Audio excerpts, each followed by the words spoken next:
All right. Let's play some Silent Hill.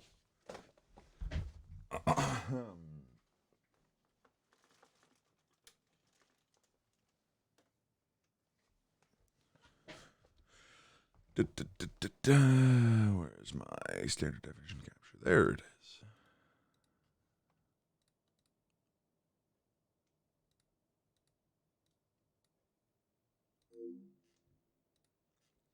How's everybody doing tonight? Today night? Tonight day?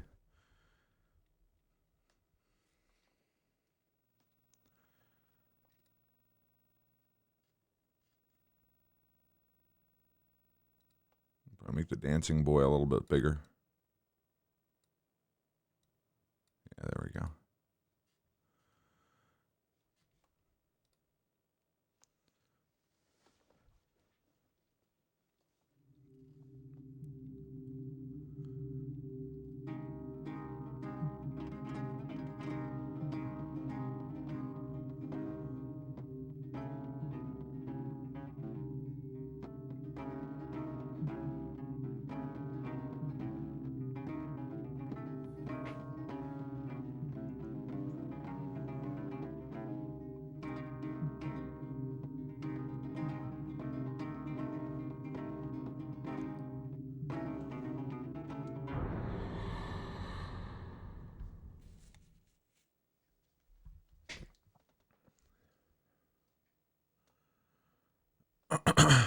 Okay.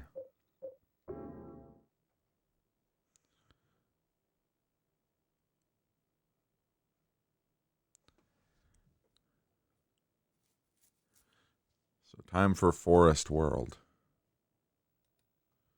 It's a world of forests.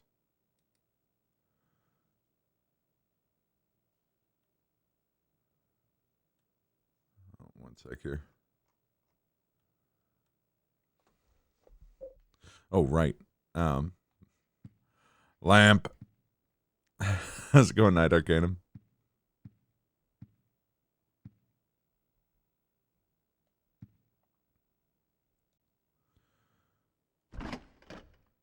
Oh.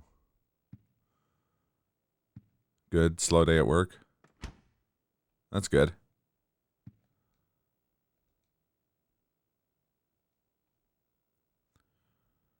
Well, I mean, it's a mixed bag, right? Goes slower if it's like. What are you doing, Eileen?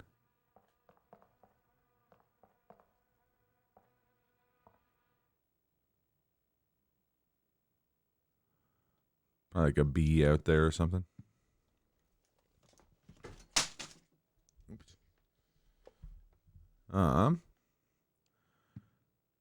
That being said, I'm one of those guys who can keep himself occupied, so I'm never adverse to a slow day at work.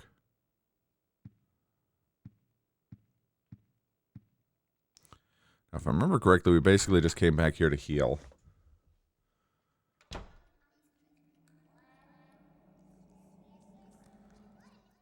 So it's time to enter the hole.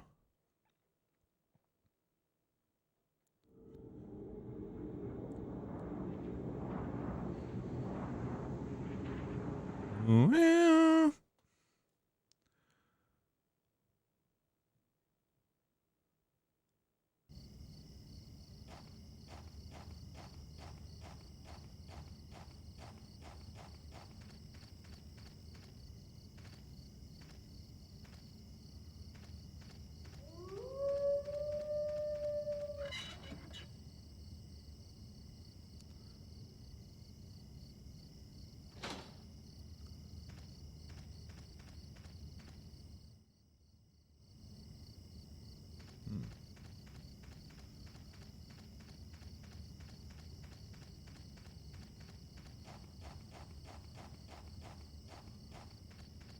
So I don't remember how far into the forest world we got. Like, I know it wasn't very far.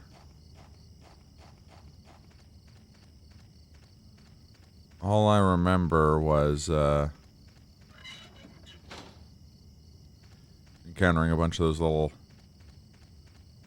flying boys.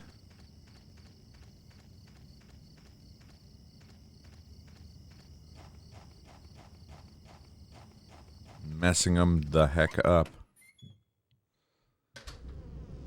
Yeah, these ones. Oops.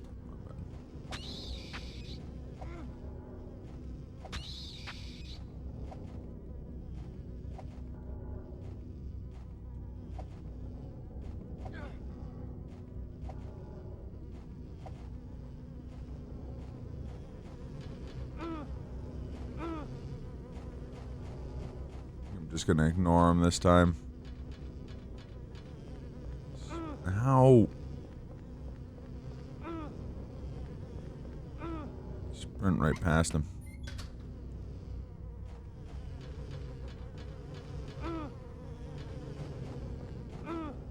Oh, cut it out. It's liquid. It reeks so bad it makes my head spin.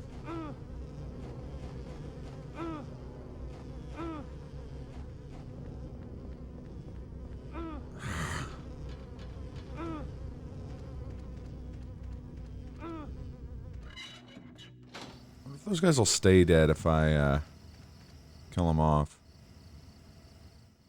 Ah, there's weird writing here, too.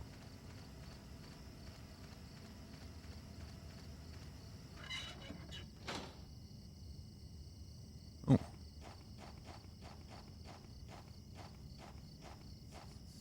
So you came to investigate this stone too.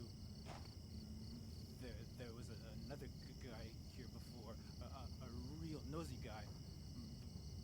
But I was the one who found the stone first. In the old days, the natives called it Nakihona. They used it in a ceremony for talking with their dead ancestors. And now those guys are using it too. Call it the Mother Stone. Huh.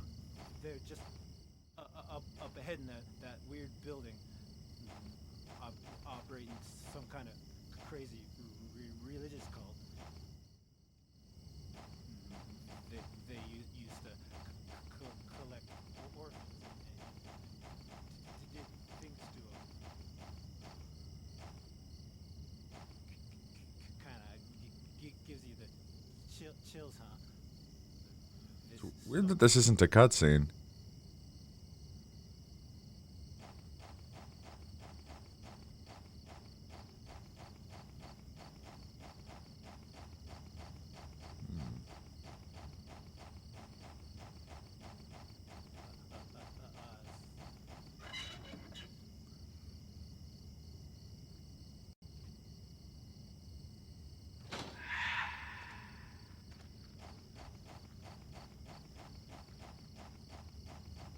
I don't like that sound.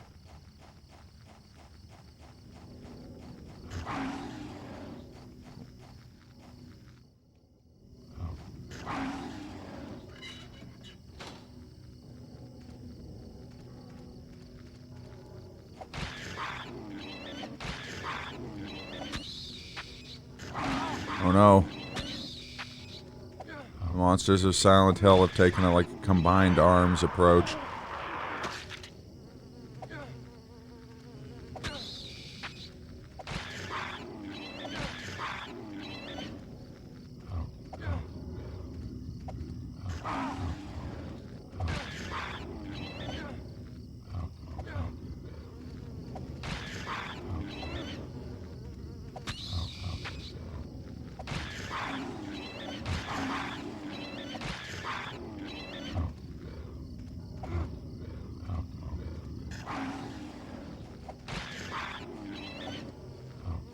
Wait.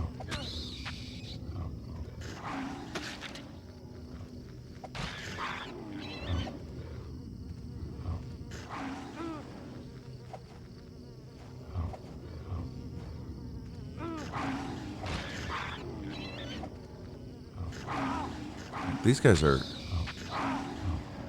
really messing me the heck up.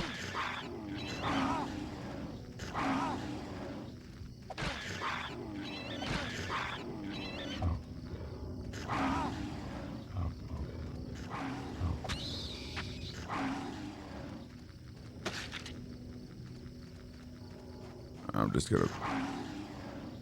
Oh, he got me. God. God dang it, Bobby.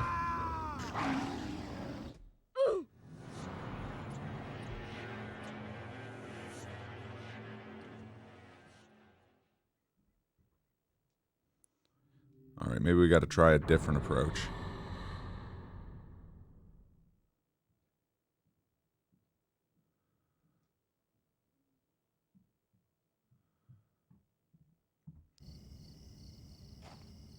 Oh.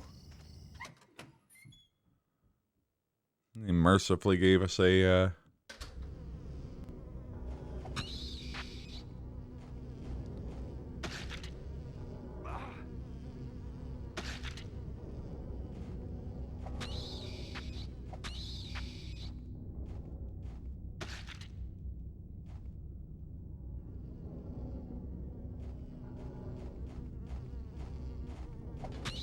So it seems like you gotta stop these guys.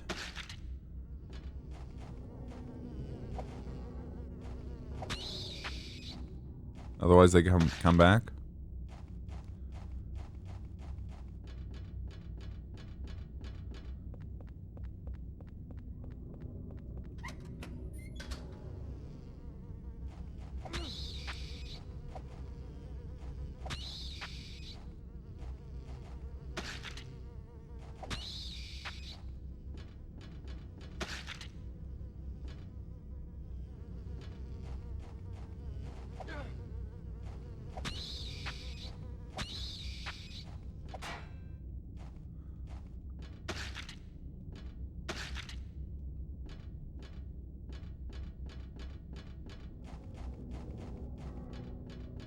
Alright, yeah, clearing them out wasn't especially difficult.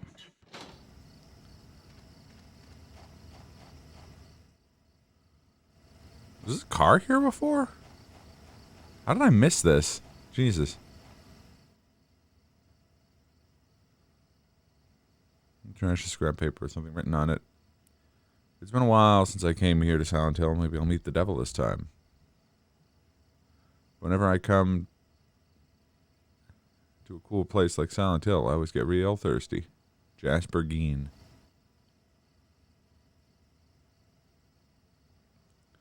I'm not sure what that nosy guy meant when he said his home is the orphanage in the middle of the lake, in the northwest, so it's the opposite of southeast. The nosy guy said one other thing that I don't understand. If you bring the dug-up key, you can't go back. Put it away somewhere before you return there. Huh.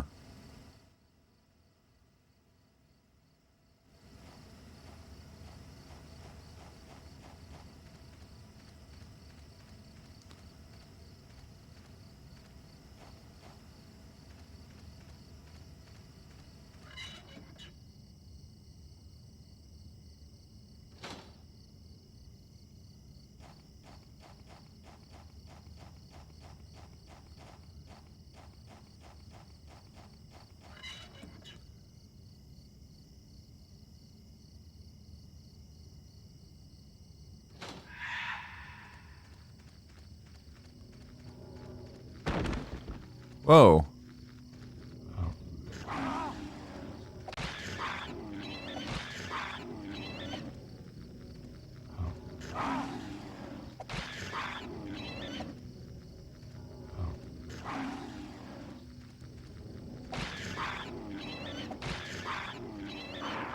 Cool.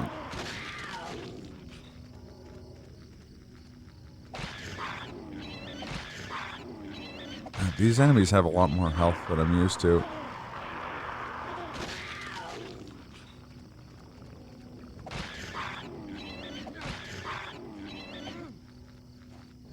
I do like that, like, the dead bodies of other enemies attract them, sort of like the beef jerky does with enemies in the other Silent Hill games.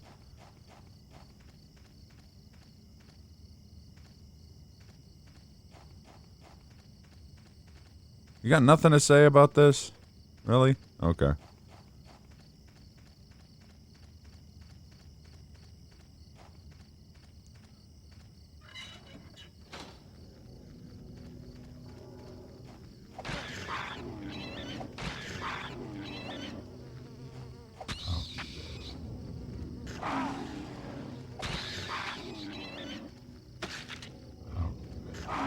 God. The gang's all here now. Fuck it. I'm leaving. I'm leaving. Silent Hill Smile Support Society Wish House. That's the orphanage run by the cult, huh?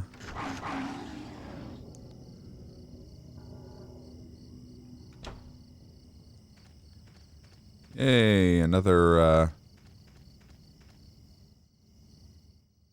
The numbers, what do they mean, Mason?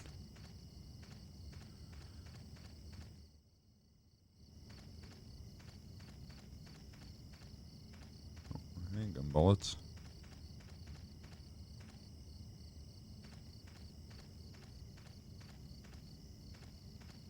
Maybe they aren't handgun bullets? Is this a conspicuous box?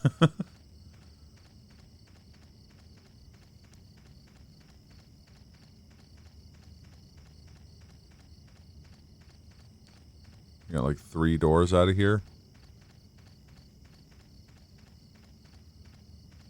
This place is starting to open up.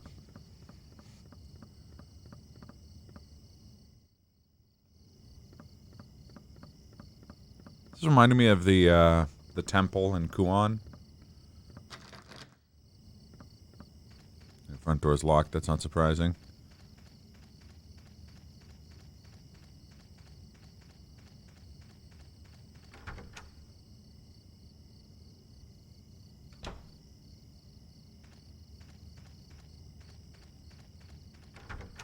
I gotta get back to Kuan. It's a cool game.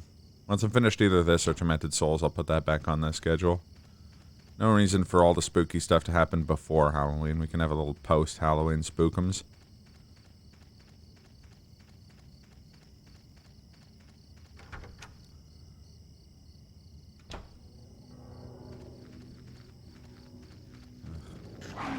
More pepperonis.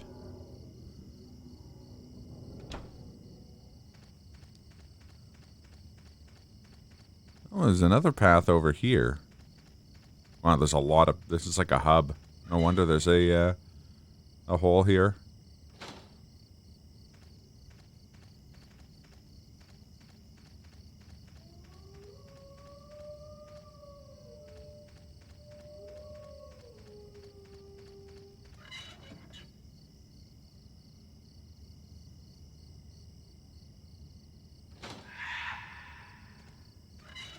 I should go back to the apartment. Just to heal up, if nothing else.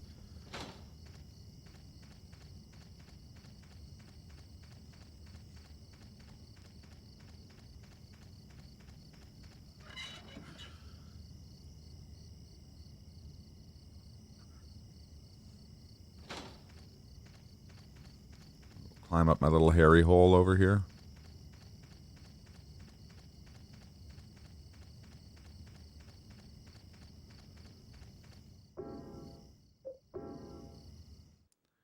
I think the name Harry Hole's unfortunate. Imagine reading an entire novel where that's the protagonist's name. / watching a movie. Adaptation of that.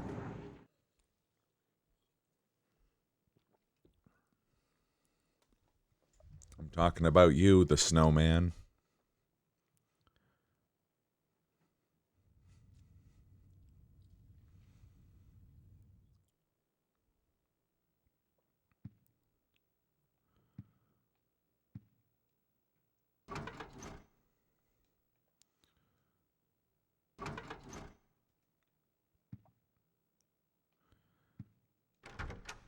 Sounds like a movie that you watch for 5 minutes and then turn off. I think that's generally the consensus. Also, how's it going, TRG?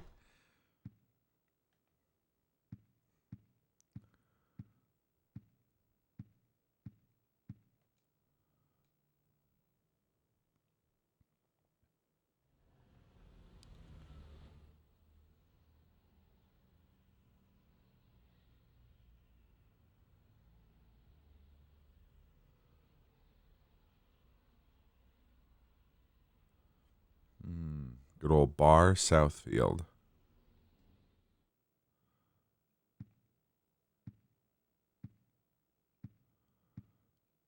As for moving, now you just need to stop procrastinating with the packing. Fair enough. I know that feeling. Actor games this morning, but you're so lazy. I feel that.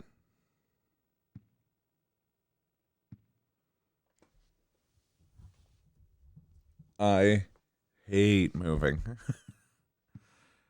I mean, I don't think anyone's like, oh man, moving's so hype. But I mean, it's kind of hype.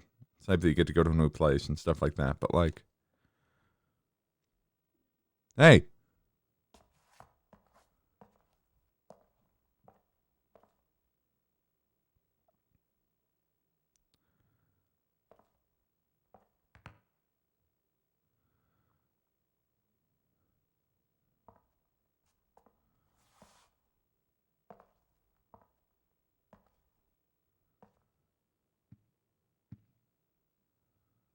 through the actual carrying of shit. Yeah, exactly.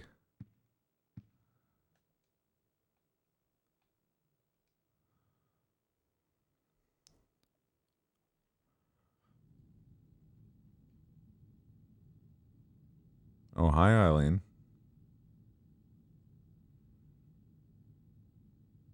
What you doing?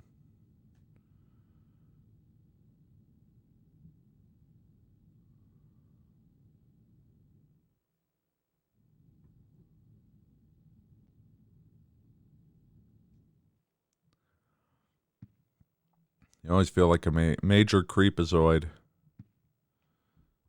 doing that.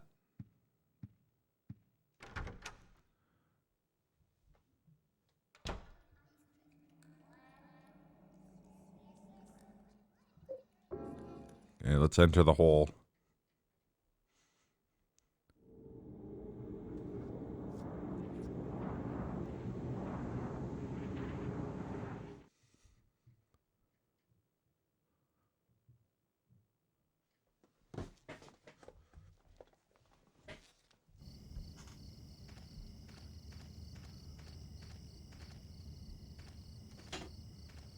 All right, so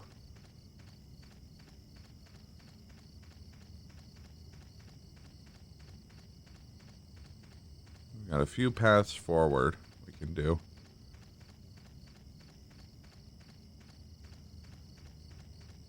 So we'll start with this one because it's the closest one to the hole.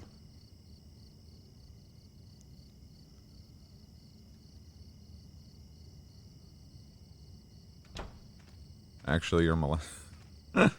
Hi, Melissa. How's it going? Hey.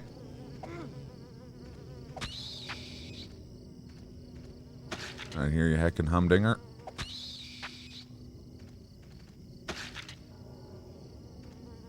Right. Plenty of wine bottle to go around.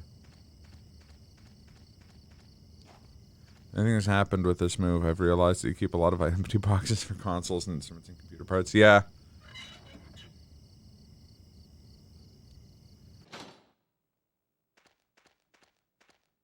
In some cases, that's a really good idea. It can really help with fulfilling a warranty and stuff like that.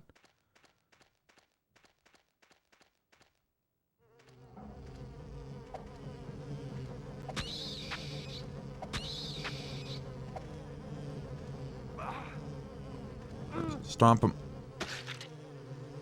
Damn it. Oh, yeah.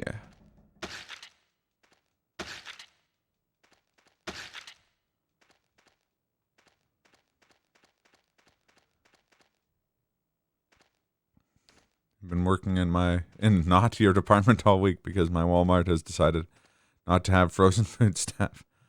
I'm currently wishing that the universe would screw with someone else for a while. I feel that. There's something on the other side of the wire. My God, it stinks. There's nothing interesting, but like, should I throw these out? But I'm too anal retentive to do that, so I'll probably just move them. And I'll live in your basement forever. That's fair. I mean, if you got the space, why not?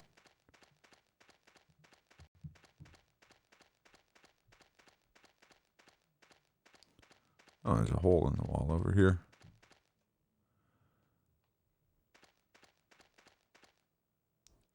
Hey, Toluca Lake.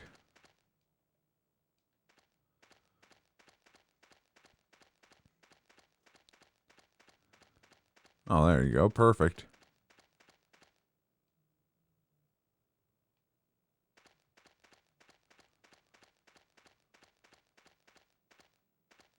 We got another hole. Oh, and portable medkit. Nice.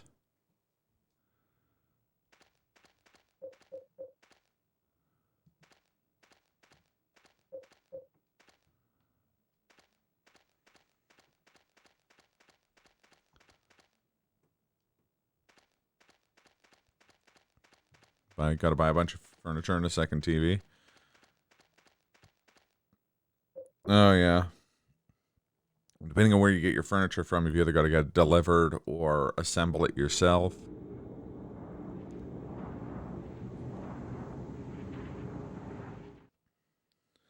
Oh, hi, Bong.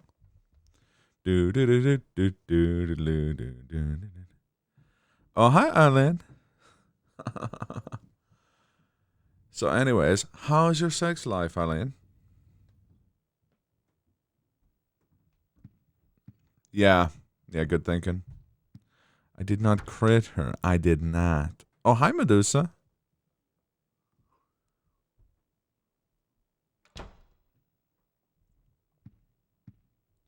Oh, hi, Death. Okay.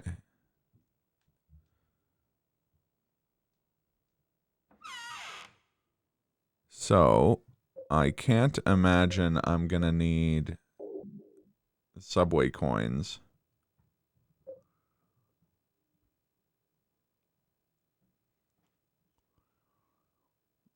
And I don't know why I would need the temptation placard. I still don't know what Choco what the bottle of Chalky does. So I'm gonna hold on to that for a bit.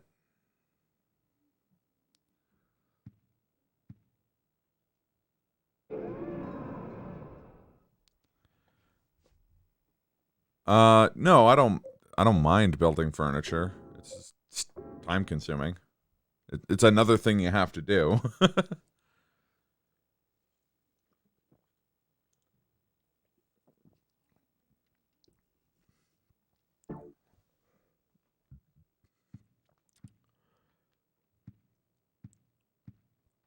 And I'm an idiot who takes on too much work.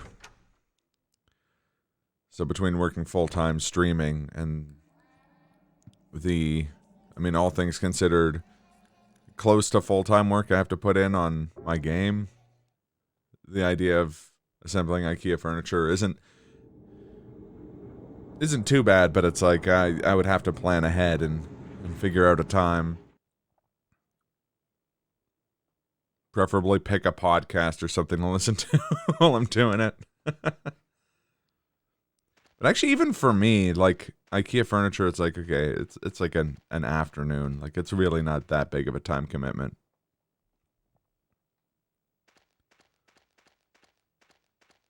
Build the furniture on stream. See, is my problem with that is that I've thought about doing a bunch of stuff like that on stream, including like game dev stuff, but I'm just too lazy to set it up. You tell me that I have all those pieces left.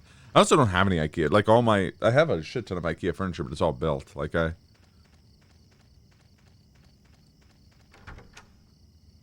do the like Band-Aid thing. I'd rather get everything done in one fell swoop than I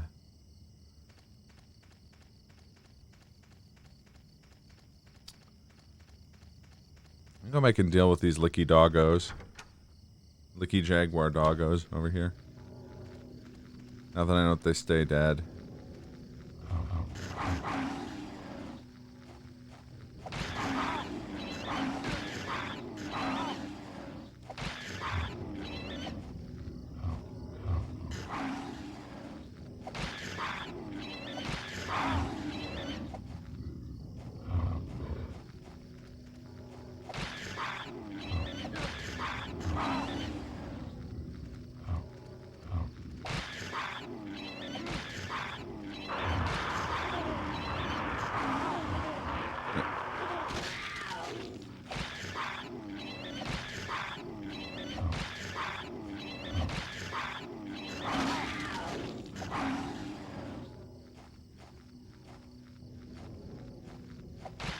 That one died without going down. That's kind of neat.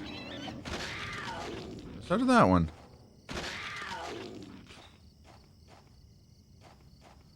Awesome.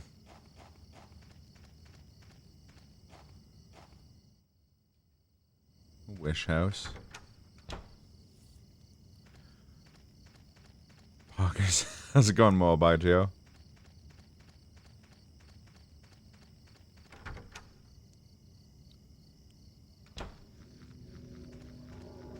Right on, right on. Oh, shit. Oh, fuck.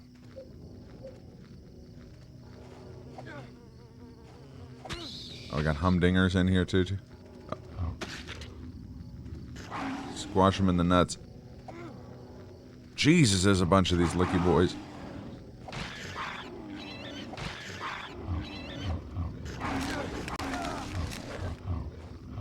Fuck this.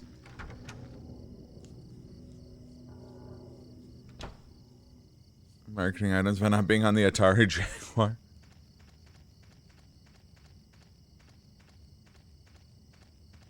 Save a blind one to assassinate. You know, the usual. Good old Yakuza 0.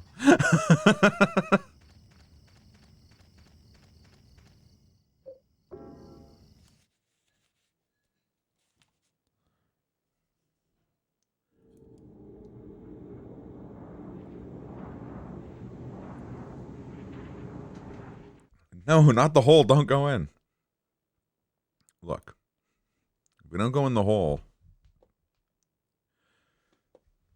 we're not going to win. It's important to cheese the area by killing all of the enemies I can kill with a broken wine bottle, and then going back to my apartment and getting my health back by staring out the window. Just like in real life. Don't start with me.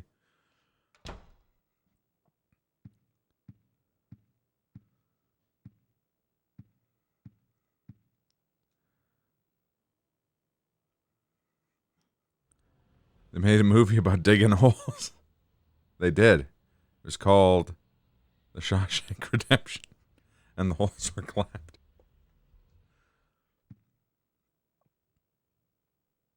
The movie The Descent was pretty lit. Yeah, the movie Descent. The Descent is great.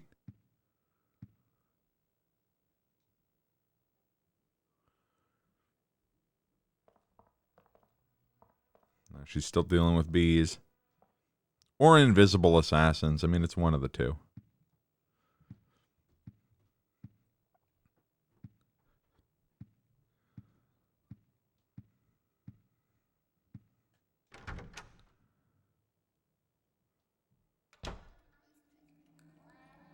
Invisible bee assassins, you mean? Yeah, she's dealing with hunter seekers. She left her shield on the other side of the room.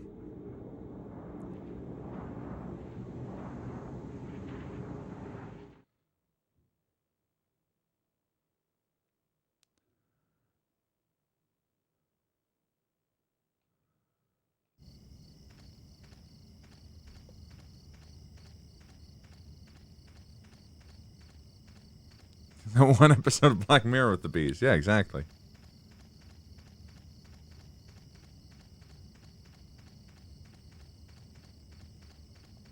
Alright, here we go. Round 2 versus the pupper crowd.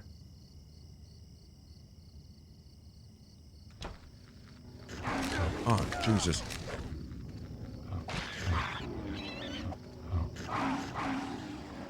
They were ready for me.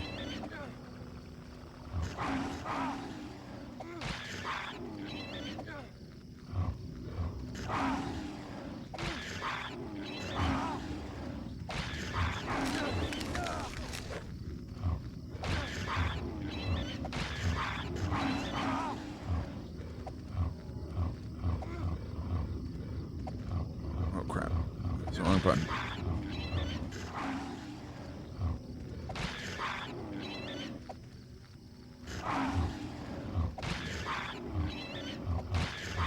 Harry needs to on the heal command. Actually, Harry's the guy from the first Silent Hill. but I can't remember what this guy's name is. God. Oh, no, they got me. I was like, oh, I'm really low health.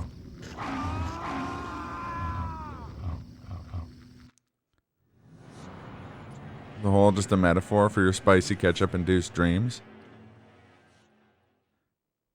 It wouldn't be surprising. The monster designer for Silent Hill is famously a huge fan of eating something called fuck toast, which is Henry, right? And fuck toast is regular toast, but he mixes honey and spicy chilies, or like chili powder, together, and puts that on the toast and eats it. And like half of his tweets are about how much he loves fuck toast. 1 second, gonna grab the recipe for fuck toast.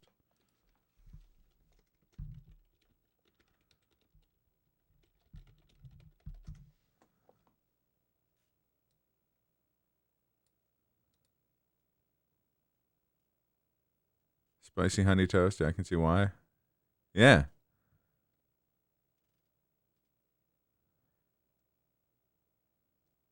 Toast bread. Oh no, spread honey on it first, then toast it. Oh no, okay, toast it, spread honey on it. Spread butter and honey on it. And then add Szechuan peppers.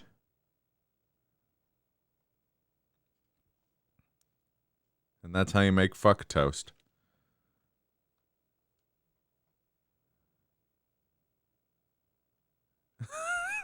There you go.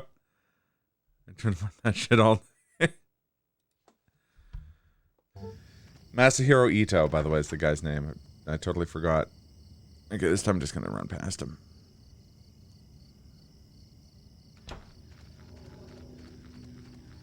Oh, Jesus.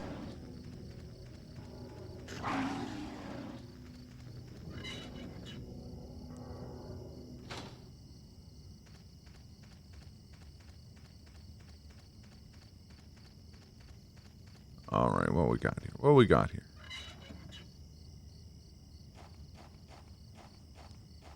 Earlier I was going to say, why is it called the forest zone, not the orphanage zone, if the orphanage is like the primary focus, but we do spend most of our time in the forest.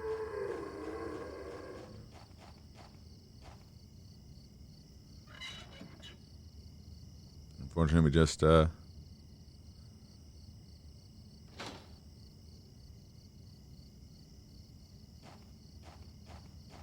awoken the Bigfoot. Ah, fuck, more ghosts.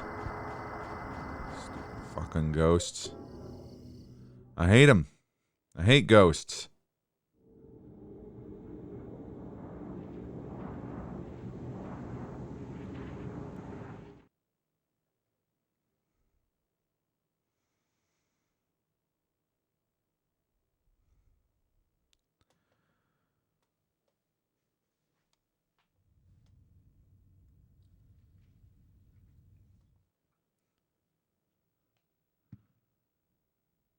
It's interesting though. This game's like big open. They can eat fuck toast while being inside your walls. It's true. They can pull your fuck toast into the walls before you can eat it. I think for the finale of this stream, I'm gonna make a big plate of fuck toast so that when it inevitably gets brought up many times, I'll have some fuck toast right next to me that I can chow down on.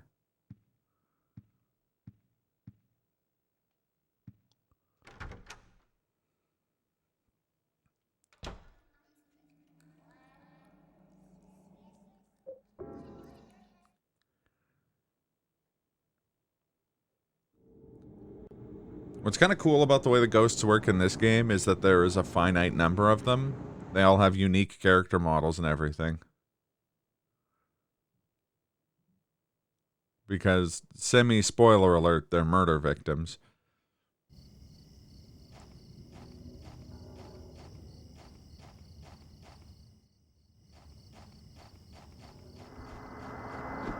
It says the ghost's not here anymore? What's going on?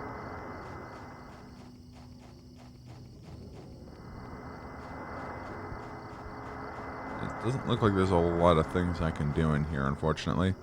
Hey, Marcus. How's things? I doing spell this totally recent.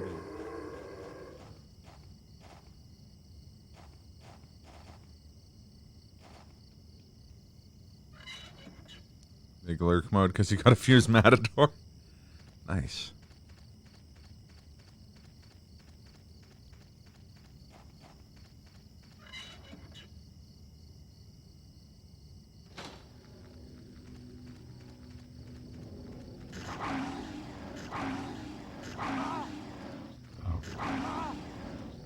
Oh God.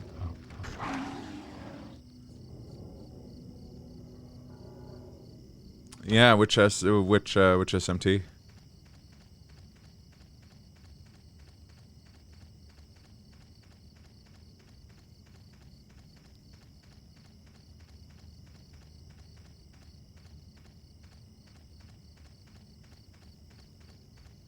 Oh, nice, nice.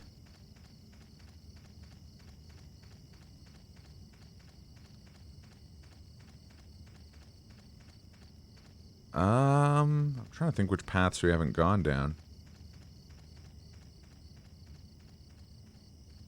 It is a bunch of people replaying Nocturne recently, and a bunch of people with better taste are just going back and replaying Kuzunoa Raido, because that game's better than Nocturne.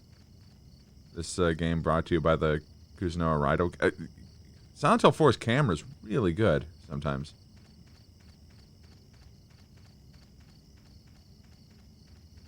It's caught on the balcony here. There we go.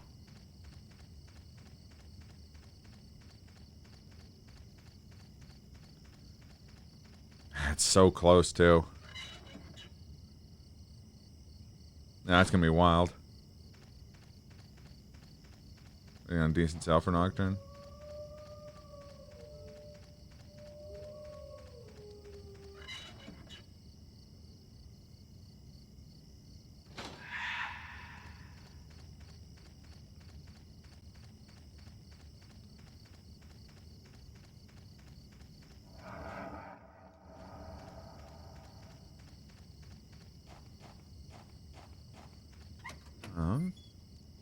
Oh, here we go.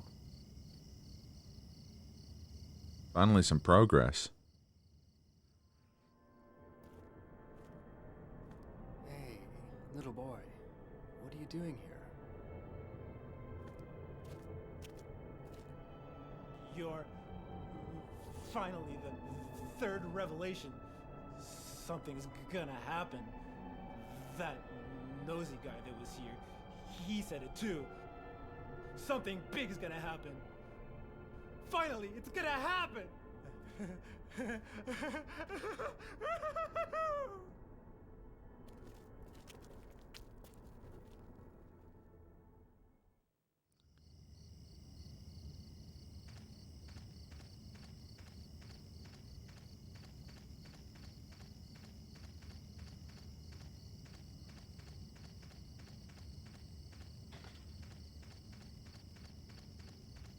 Yeah, this autumn's been pretty loaded on games in general.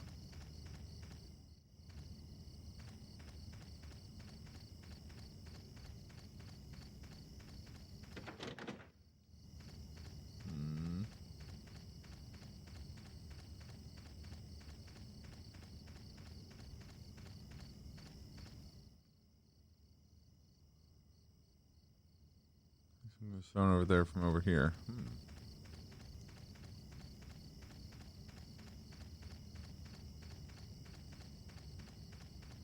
Oh, right, L2 recenters our camera.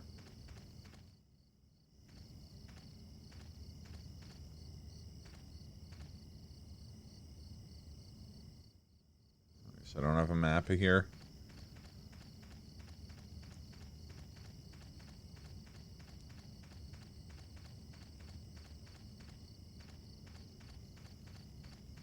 I guess there's not much I can do over here anyway, so double back.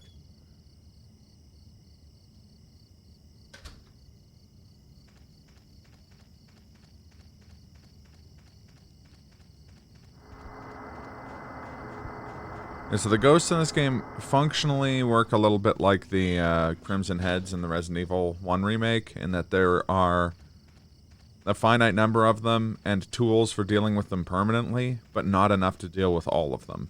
So you gotta kind of pick your battles.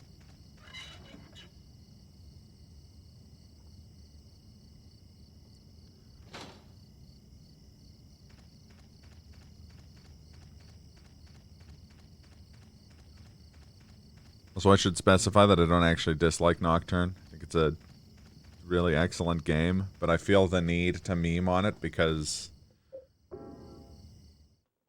it's one of those games where it's just like, it gets so much hype. Like, people are so obsessed with it. Like, not for no reason, it's a good game, but for my money, it's always been kind of like an average SMT game. Like, I don't see it as any better than 4 or Devil Summoner or Apocalypse or any of the Personas. But it's become kind of like the de facto, like, let's meme on the new fans game.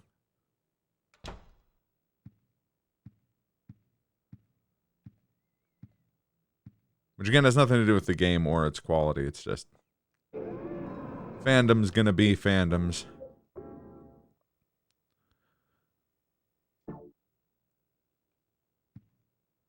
I'm gonna finish this game with like 400 saves.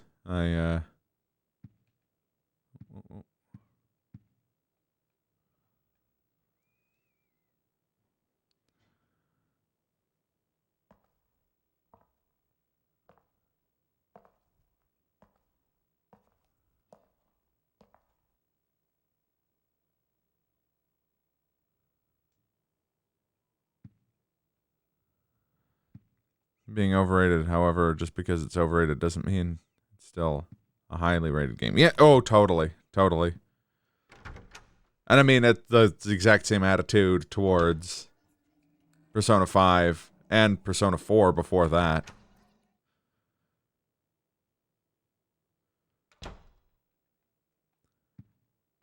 I remember when P5 Gold, P4 Golden came out, and being like, good lord, people won't shut the fuck up about Persona 4. Like, did any of them even play Persona 3 or like other SMT games?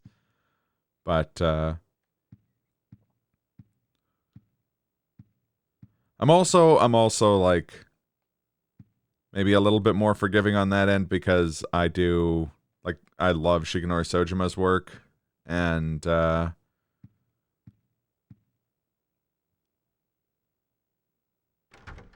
that's where you know. Yeah, exactly. But it's a silly standpoint where it's just like, oh, no. You didn't jump onto this franchise when I did, so therefore bad.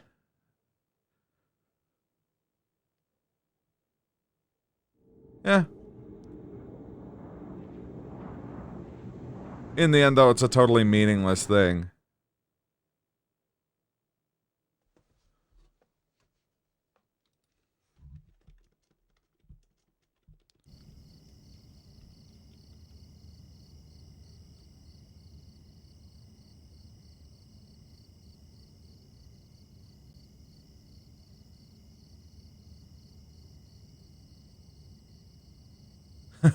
I don't think so. There's Strikers is on Steam.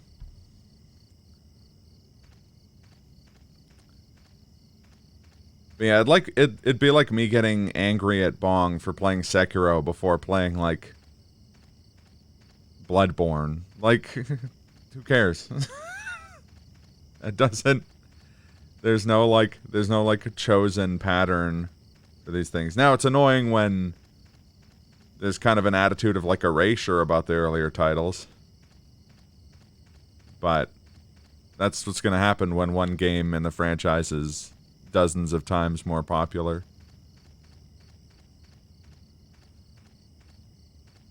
Nocturne comes out. Going into my house and playing Persona 5.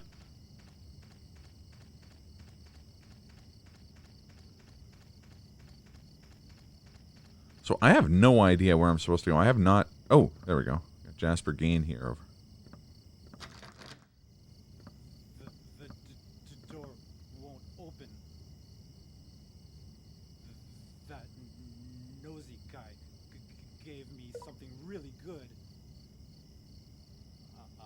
I could let you have it, but not for free. I'm really thirsty. I'm so thirsty. Here. Oh. Have some chalky milk.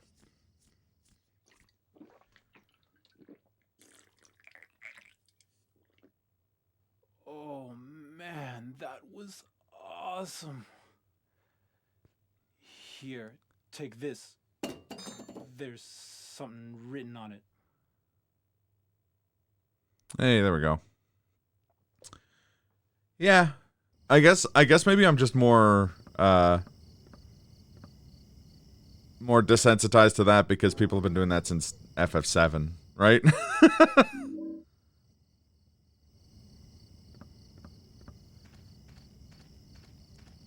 But yeah, Persona 5 is the epitome of like being derivative. It's a culmination. It's all the things that they've put into the Persona games specifically combined into one thing. Similarly to how SMT5 is going to be the exact same thing.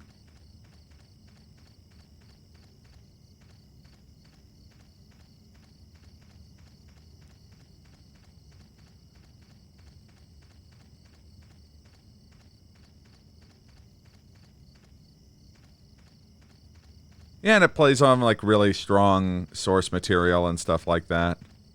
You know, it's full of homages to Lupin the Third. Has really great music.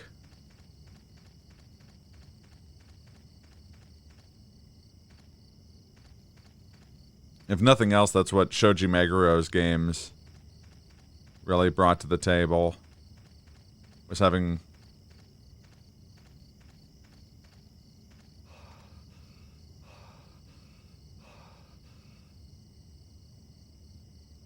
Oh yeah, totally.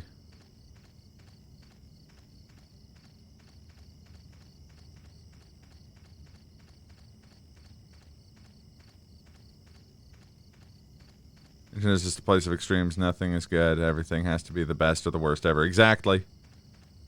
As you'll hear in discussions of any fandom, nobody hates blank more than blank. Or nobody hates blank more than fans of blank.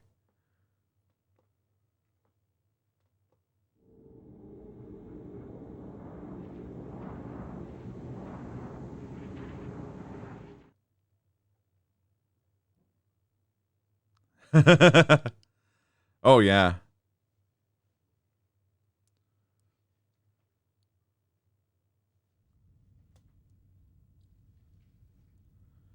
And I mean, like, and I know we talked about this earlier where I was saying, like, that's the ironic thing, is that, like, Nocturne fans were that until Persona 4 arguably came out.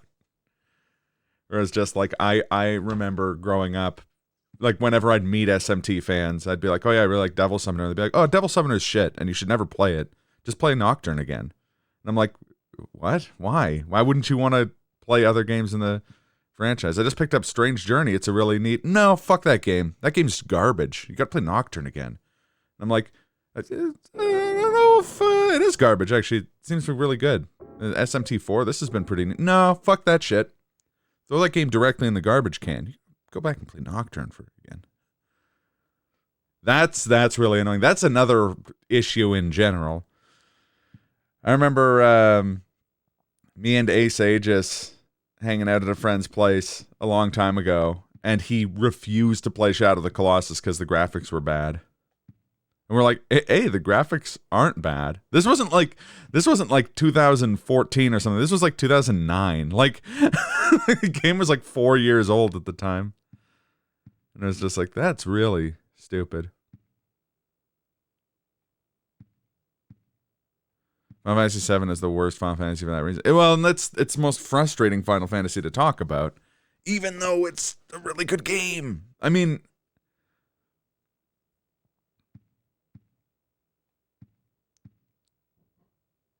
well, yeah, some old games aren't good. 100%. And sometimes a game being clunky and stuff like that's another thing too, though, is that like sometimes a game being clunky or like, oh wait, we just saved, or like unresponsive adds to the feeling of it. Like, hey, we're playing Silent Hill right now. Silent Hill 2 holds up, and yeah, it's not a very well optimized game, but that actually works in its advantage. Now, that's a pretty esoteric example, but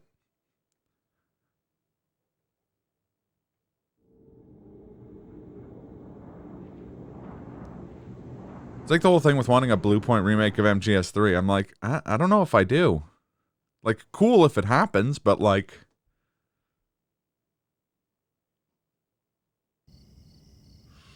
I don't know. Agree with like I love Resident Evil 2, but it's plus tough to play on PS1 because the series has improved. Totally, yeah.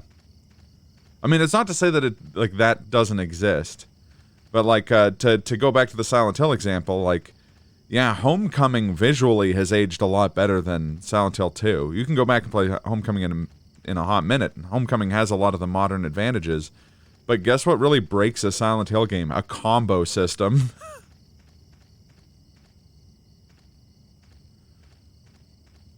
If you're gonna go back and like retouch old stuff, you need to do it in a way like the RE2 remake is a perfect example of it, or even the RE1 remake. Do it in a way that complements the original. Like if you're gonna give me advantages, take some away as well. You know, like some older games as well. It's mostly because struggling to go back to an older system because all my consoles are well used. Yeah, that's a whole other kettle of fish too. And sometimes something just doesn't appeal to you. I love watching people play Commodore 64 games, but I can't play Commodore 64 games. I mean, I probably could, but I mean, for the most part, like they're a little too divorced from my idea of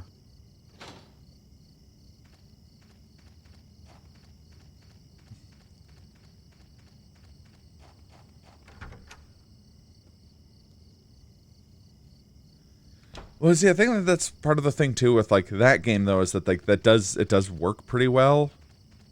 Like it's one of those things where it's like the themes of Nocturne work well with being a clunky game, sort of how like the themes of Silent Hill 2 work with the game having bad combat because it's like, well, you're not supposed to fight everything and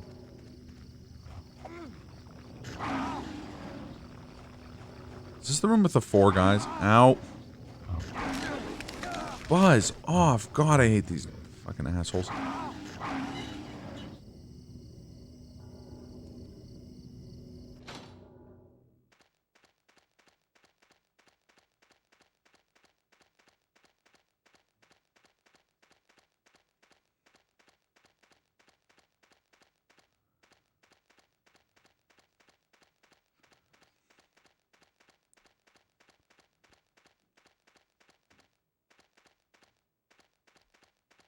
There's also a frustrating like obsession with graphical fidelity.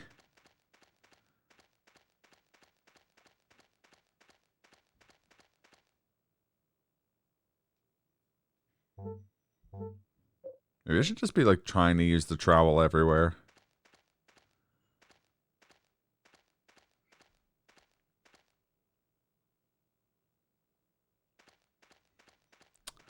Yeah.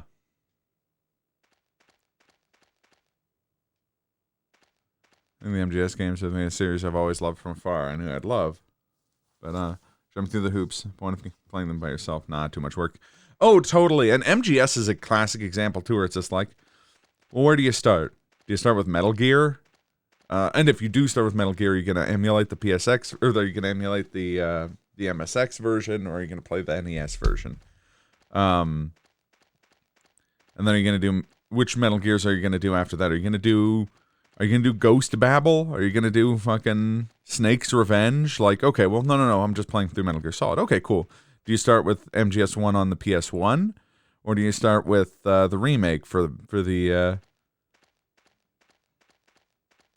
GameCube?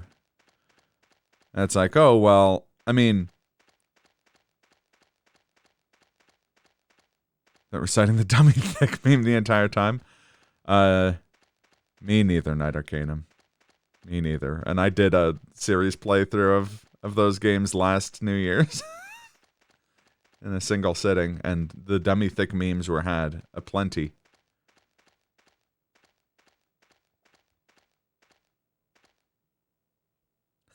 Marcus. You start with Death Stranding, and then you choose your Metal Gears from there. Well, you actually start with the world. You start with Death Stranding because it's the world's first Strand type game. I'm gonna look up where I have to dig because I have no fucking idea.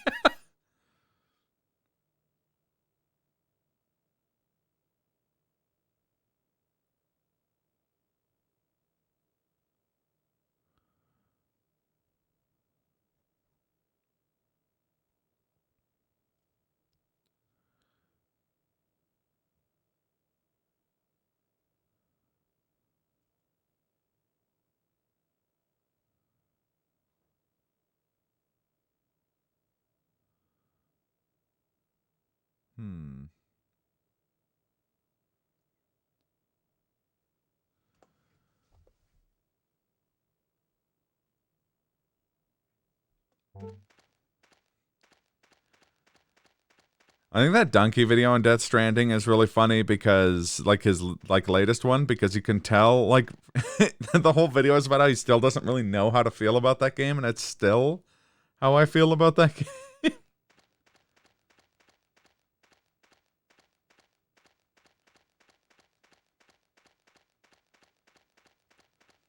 I remember when it came out, and there was so much hype about it. Myself included, right? I was a fucking Metal Gear Solid speedrunner. And I bounced off of it at first. Like, I did the first, like, chapter or so, and it was, like, the holiday season working in retail and logistics. I was like, I can't fucking do this. People are like, oh, you just gotta get to the, like, third chapter and it gets good. And I'm like, I don't have time to play a game for X number of hours until it gets good. But then they were right, and I, like, actually, like, loved the hell out of it from that point onward. Its story is complete nonsense. But it is a weirdly satisfying... no, because there's a humongous difference between playing a video game of something and... If people should do the job they enjoy doing in video games, that says a whole lot of bad shit about us as a culture, because it means most people would be like military executioners or criminals, right? Like, but on the other hand, I do agree with Donkey that, like, a better version of the same game is Breath of the Wild.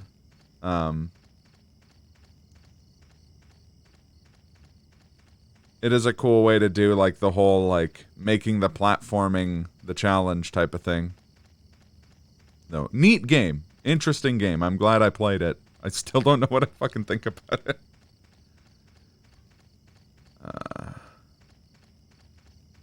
I feel like I should have gotten a map for here by now.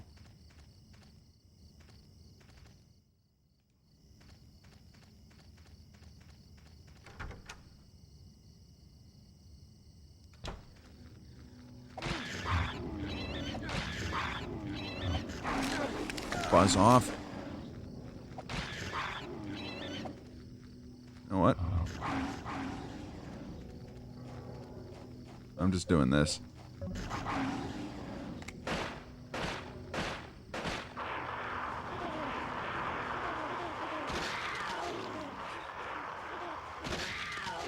I have plenty of bullets. Is this guy not dead? Yeah, he's dead now.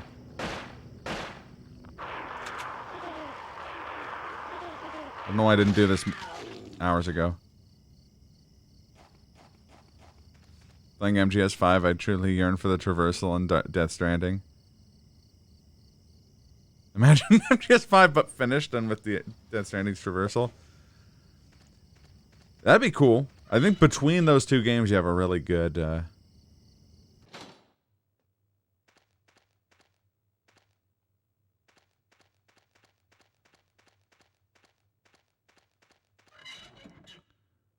Direction tends to ruin games. I feel like I'm the only same person in a crazy world.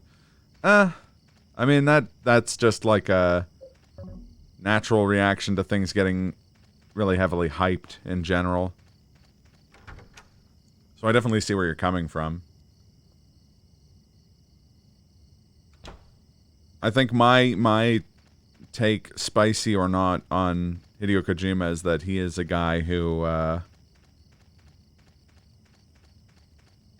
second, I'm gonna heal up in the apartment and then come back down here and clear out the other room full. Actually, you know what, fuck it. I've got the gun.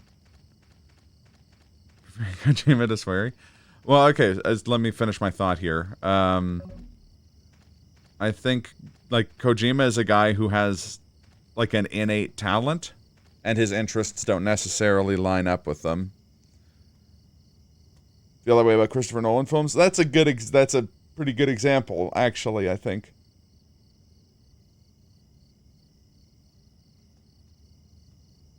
Is it to ruin other properties like Castlevania? Did Kojima work on Castlevania?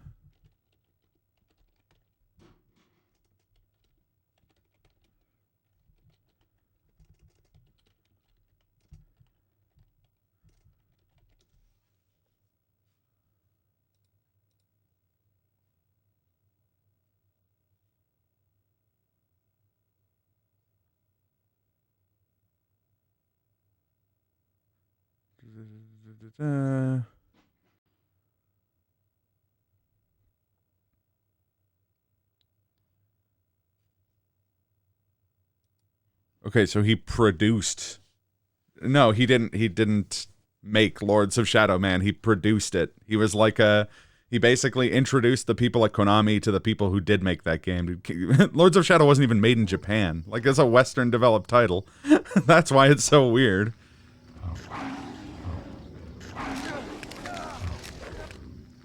There's actually a what happened about that video's production, or that game's production. Now, to be fair, I don't think he did a good job in the production aspect of it. That game had a pretty turbulent development, from my understanding. Like, the people who worked on it, like, said that it went pretty smoothly, but there was, like, a number of issues surrounding it. But that's not like a Hideo Kojima game.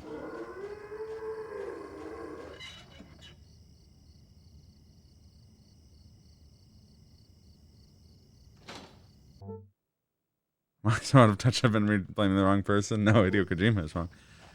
That's something I've heard remarked quite a bit. Oh, fuck. Ghost. I've got... Trying to use the...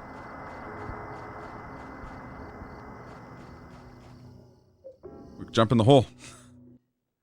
So when Kojima was, and like that's pretty common in Japanese companies where like the top designer is basically made the like creative director for the company. So like ancillarily, Kojima is responsible for a lot of like Konami decisions around that time, but not all of them. Even in cases where it's a game he produced and stuff like that. But,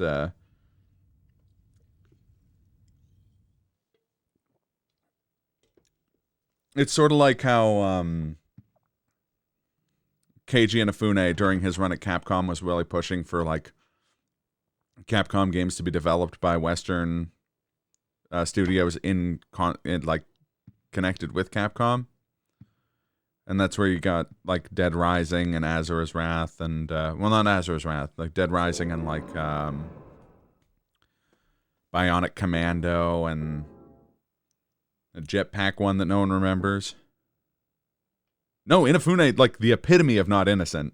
But I mean, like, that's the system that led to Kojima's name being on so many things, because he was, like, the guy in charge of, like, green-lighting games functionally.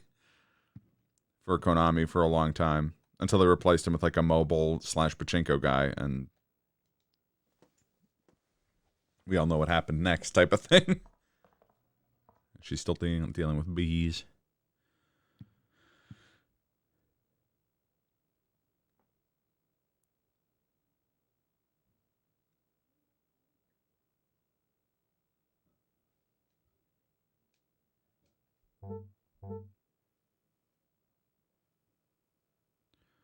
Opposite where the lake and the house meet, inside the hand, holding onto the ground.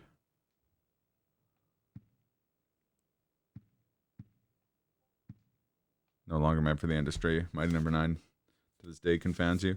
It's also a really good what happened about that.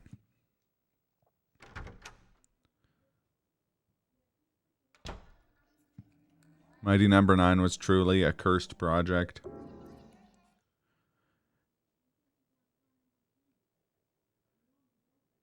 It's one of the top black projects. No, I never actually played Mighty Number 9.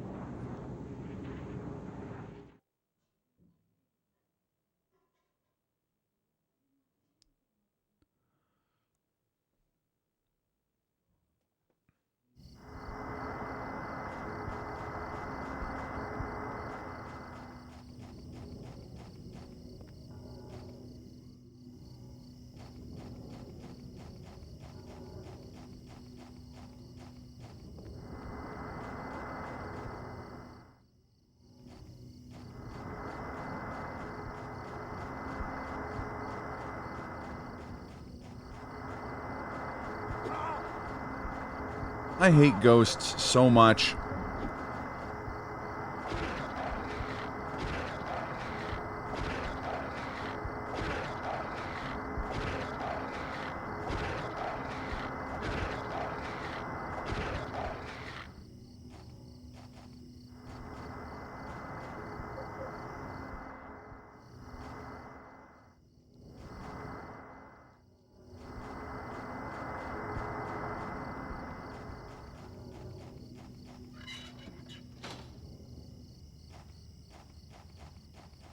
Oh.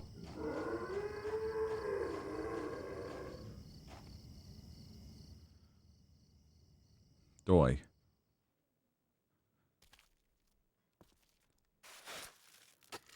I think, I could be wrong, but I think a big part of the problem with Mighty Number 9 was that they were really sure it was going to be a franchise. And so they committed themselves way too much to way too many projects.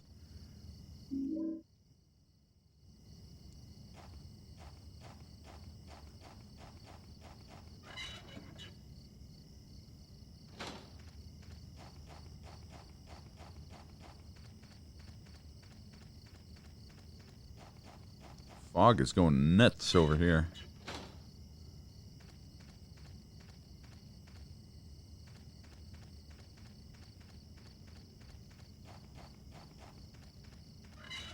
But I also think part of that is that, like, didn't he not invent Mega Man?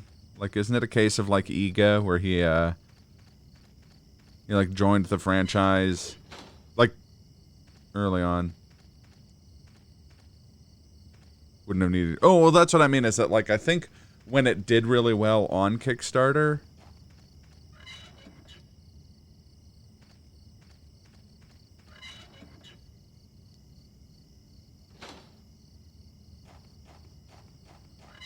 They, Oh,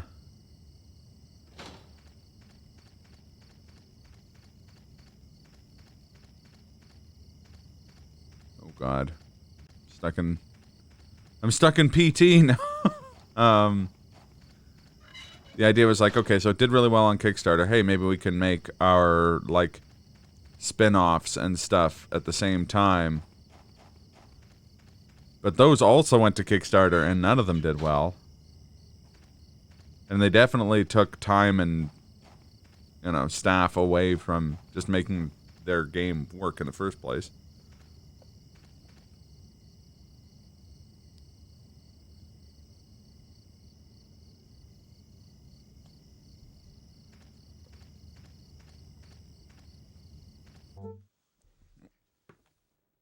Thank you.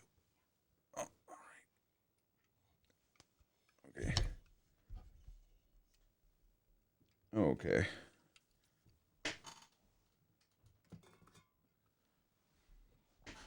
I actually do remember what we do here. I forgot for a second there.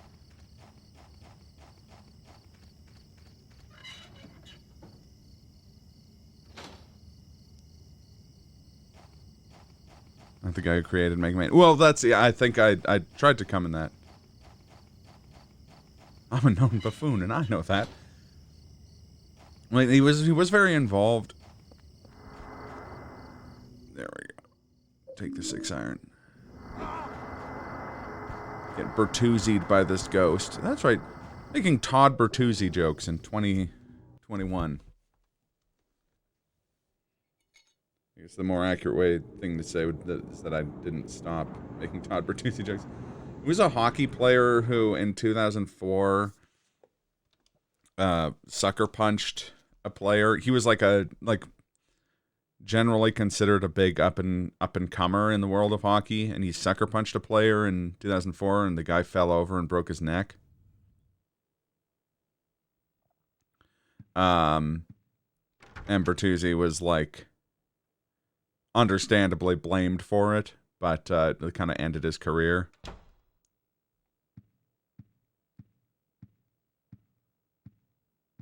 Inafune was an artist for yeah, he did a lot of design work in the earlier franchise. He wasn't like the creator of Mega Man, but he was very involved. Kind of took more of a producer role later in the franchise with like Mega Man X and that kind of stuff. Oh, give me 2 seconds here. I'm gonna just do a quick BRB. I'll put on some Silent Hill music while I'm doing that. Because I just got to scarf down some food real quick here.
right, I'm back. Sorry. Pierogies wait for no man. But I've been reading the chat, and a lot of interesting stuff coming up. First off, Marcus Elgin, that song was Confinement by Akira Yamaoka from this game's soundtrack. Second one was Drops of Shame. Same composer, same soundtrack.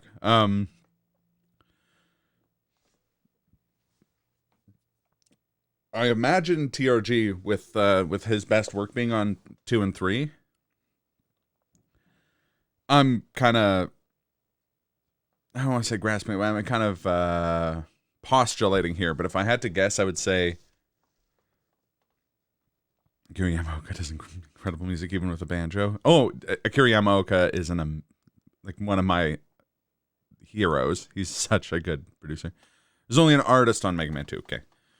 And his first design work was kind of arguably his best title that he worked on, 3, right?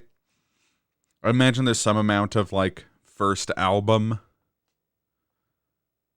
or first novel syndrome there, where it's like kind of get all your good ideas out first, and then you've got to kind of, not a lot of people have the wherewithal or like volume of good ideas to continue doing stuff. But that actually does, okay, so him being one of 4 designers on Mega Man X does kind of breathe, like, support what I think his strength may have been. I think that he was a good administrator. Who was maybe too obsessed with his own ideas. Because a good example of, like, an unabashed good at Capcom, so, like, when he was not, when the head honcho of creative direction was Shinji Mikami didn't have a huge amount of it. Oh, oops. I forgot to do what I had to do in the apartment. I feel like an idiot.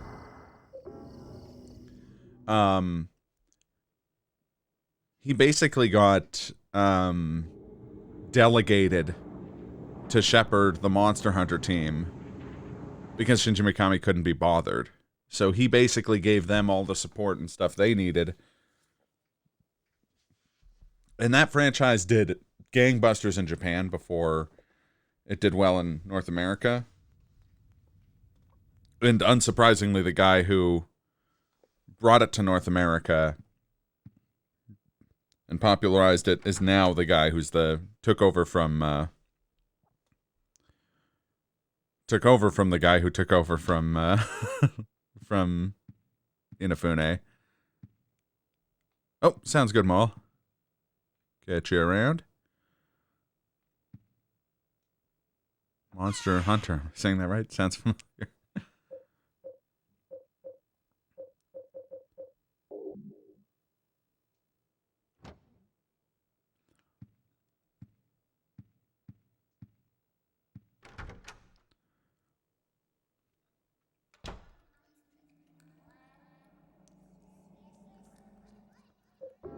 But Mikami kind of abruptly left Capcom around the time they dissolved Clover. Mila Jovovich Ron Perlman movie? Yes, of course. So I think Inafune may have, like, come into a position of power really abruptly. He was only a writer on Mighty Number 9. Yeah, but he was very much like the face of the project, and I think that also shines to another problem, which, you know, touches on both Mikami and, or not Mikami, both Kojima. What are you doing that? Animated gif of slow camera zoom in on Demolition D's face as he looks bewildered. No,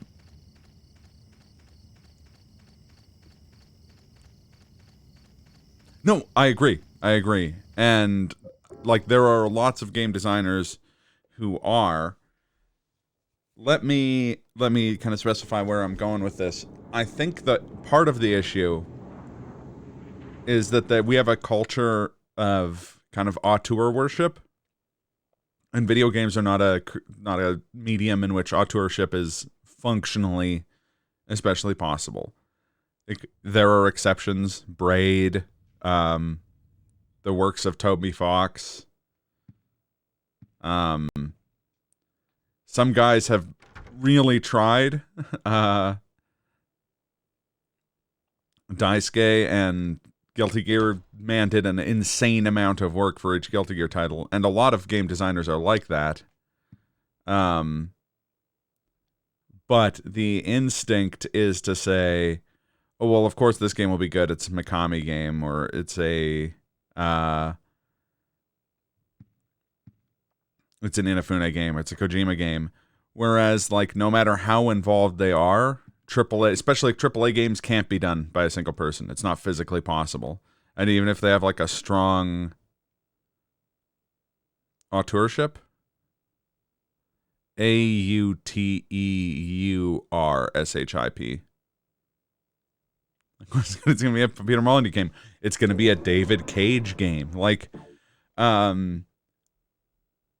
we love, especially in the West, we fucking love the idea of attributing all of the work on a piece of art to a single person because it feels good. It feels like, oh, well, I could do that. They're a visionary, a strong individual. And it's just like, well, here's the problem. That almost never happens. That's not how video games work. And one of the reasons I think Mikami is really good is because Mikami's never portended to be an auteur. Same thing with Hideki Kamiya. One of my favorite things about Hideki Kamiya is that when people attribute stuff he didn't do, he just blocks them. He's just like, fuck you, I didn't direct that game, piss off. I'm not Platinum Games, I'm a guy who works there. Which is rad. That's such a cool attitude towards, similarly with Yoko Taro, where he's just like, yeah, I'm a writer. I write games. I didn't physically design everything in Nier. There are other people who work on these games, even if I have a strong vision. It's one of the reasons why Bloodstained turned out so well, because I think Iga has a much better idea of how to be a team player, knows how to capitalize on his, like, brand as a concept without also,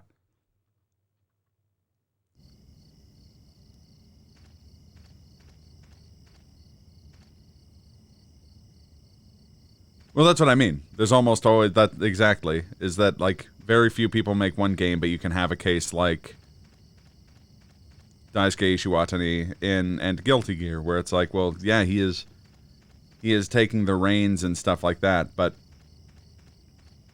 he is not, even in that case, he's not an auteur. He has a strong directorial vision, but that doesn't make him an auteur. That's not what an auteur really is.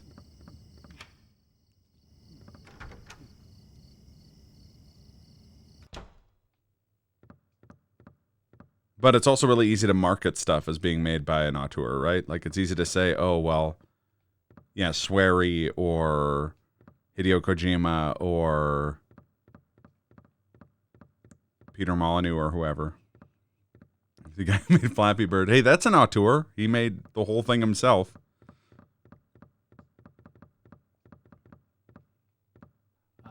I wonder what they did here.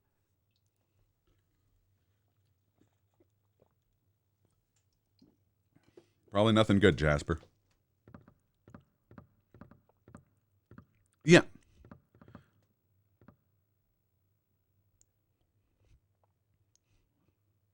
Second sign, and God said, offer the blood of the 10 sinners and the white oil.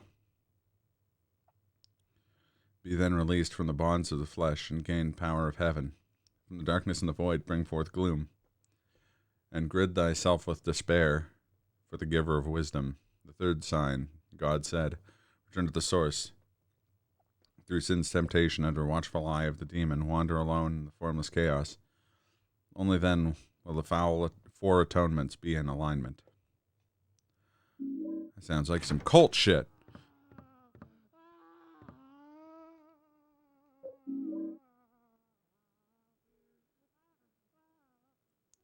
Source. I didn't even know they made babies in the Source engine. Oh, Jasper, come on now. How'd you get yourself into this trouble?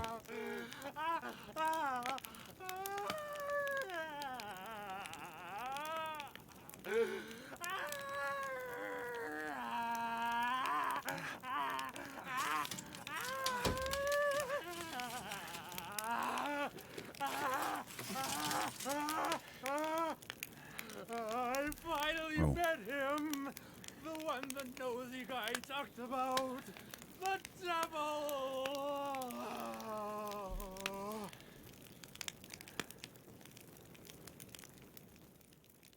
I heard Tundra and Jesus. Fucking ignorant can be... Oh, yeah, totally.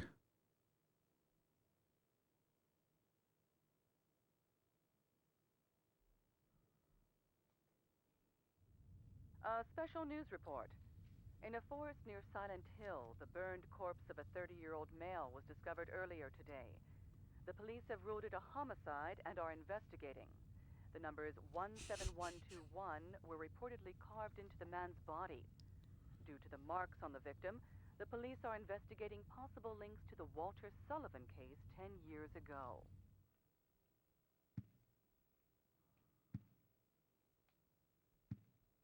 Still haven't met Walter, which is wild. I thought we met him way earlier in the game.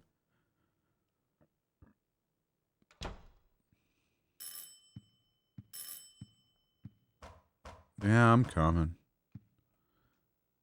Don't get your twisties in a pant.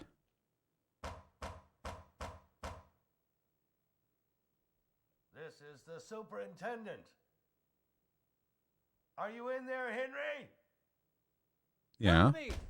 There's something wrong with this room! Help! Let me out of here! It's super seducing. Is anybody home?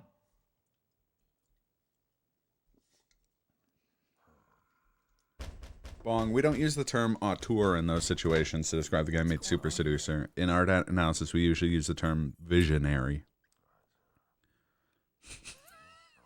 Fucking Christ, I forgot about Super Seducer.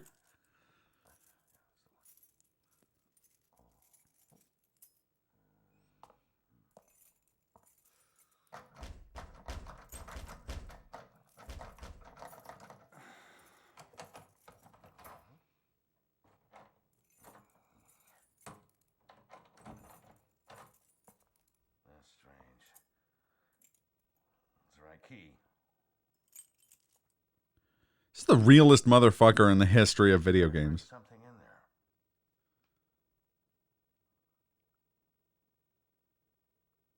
Yeah. That sound. It's the same one as back then.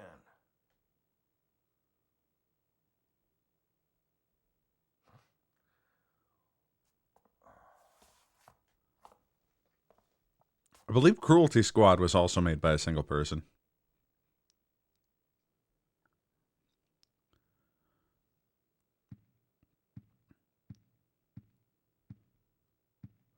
Also, yeah, it's a lot more common they have it, obviously, in the indie sphere. But it's less common to hear it kind of lionized in the indie game sphere because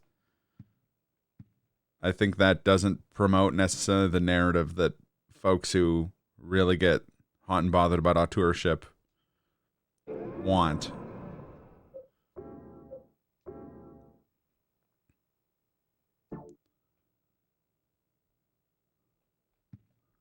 But I might be reading into stuff too much.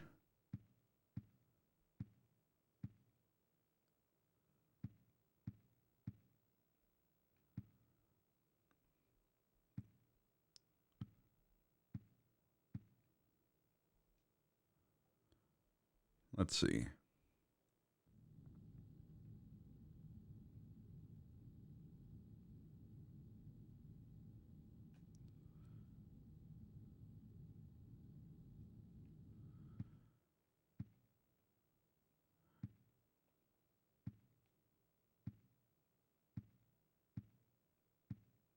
Still on the back. It's been weeks. I bet you TRG, if you just start doing it, it'll go faster than you think.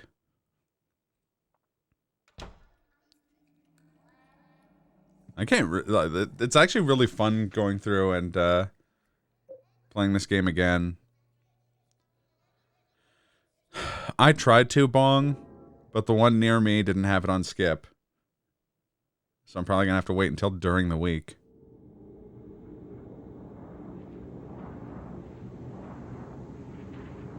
Sorry, during my work week, I mean. So tomorrow, probably. They didn't fucking have them.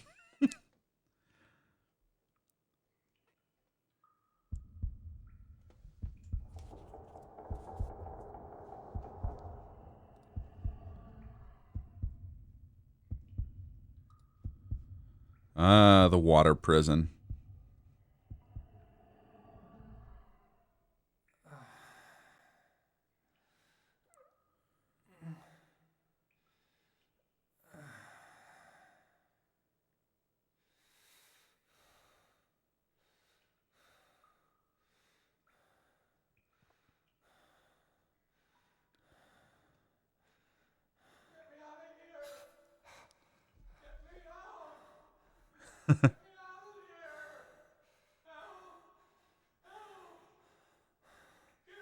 That's funny.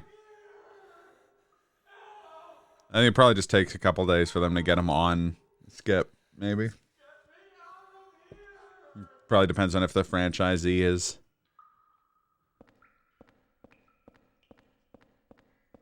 lazy or not. I think this is the area where we fight the twin victims.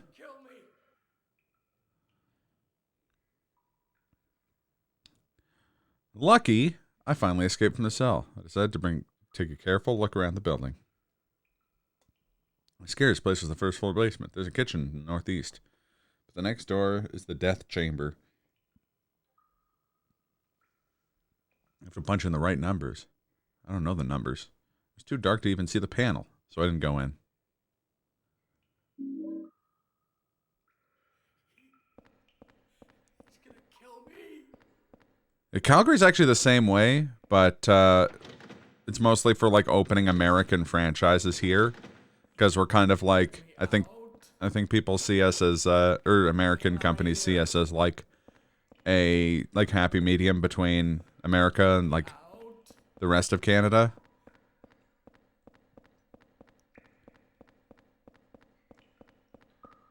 It's like we got Canada's first Krispy Kreme and Fat Burger, a bunch of other stuff. Oh, this is a circle. That's not great.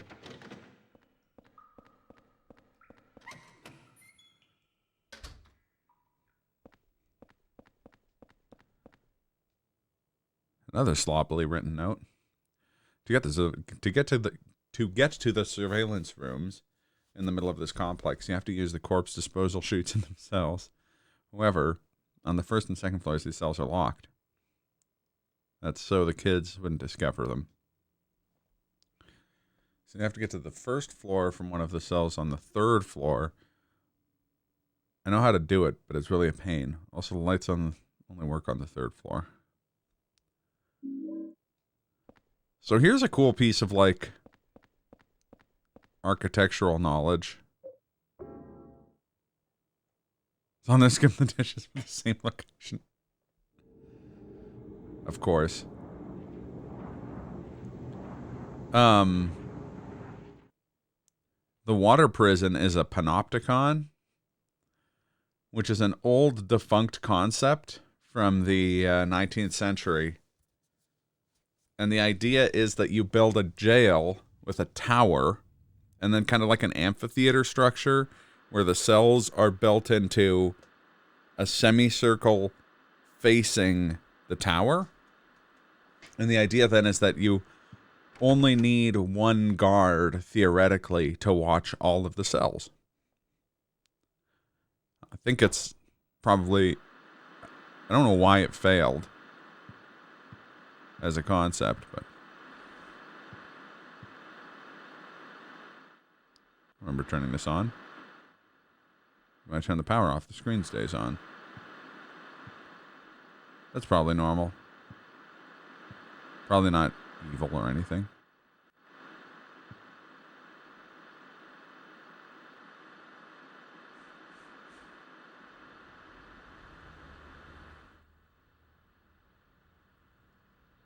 This is an album you've listened to a lot called Panopticon. Should never ever have one guard watch 100 murderers. Well, I think the idea is that, like, one guard tower as opposed to having 4, like you would need to watch a conventional prison design. The mood of it certainly makes sense now. Oh, right, here we go.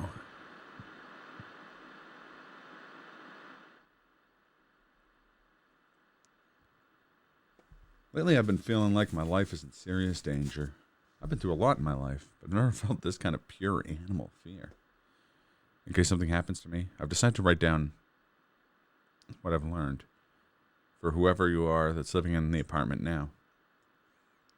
I've been investigating the place of a mass murder that took place 7 years ago in which 10 people were killed in 10 days. They were killed in a variety of ways, but the one thing they had in common was that each corpse had the following numbers carved into their deaths. The order of their deaths carved into them. 01121, 02121, 03121, 04121, 05121, 06121, 07121, 08121, 09121, 10121. The name of their killer was carved in as well. His name was Walter Sullivan.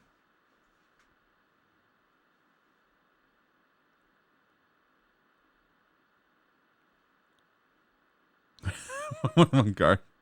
That didn't stop shit.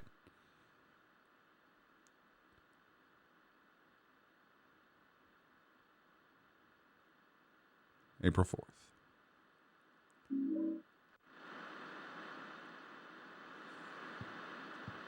A note about a murderer from the date 4/4.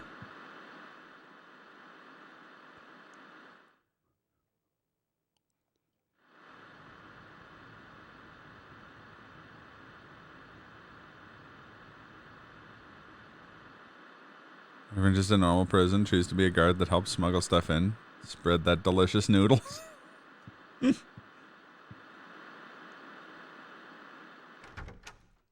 The idea of prison video games was ruined for me by the prison sequence in Dead to Rights, which I remember being like 400 years long.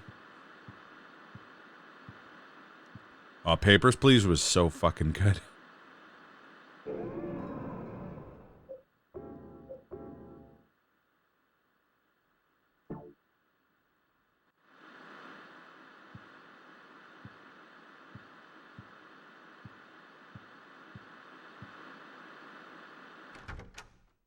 Was? You take that back? Oh god, I can't remember. Is so fucking good. I was trying to think, like, what did I say was, too? My immediate thought was, like, Dead to Rights' section was really long. What am I doing?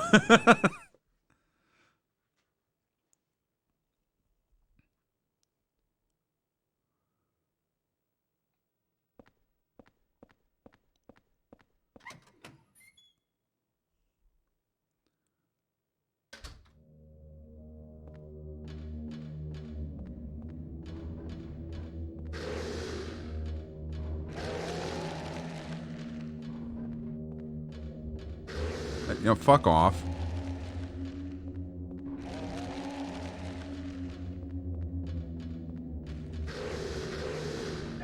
Ah, shit, one of them hit me.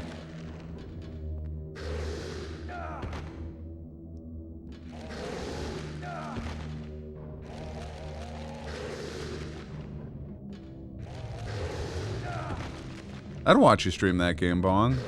That game's great.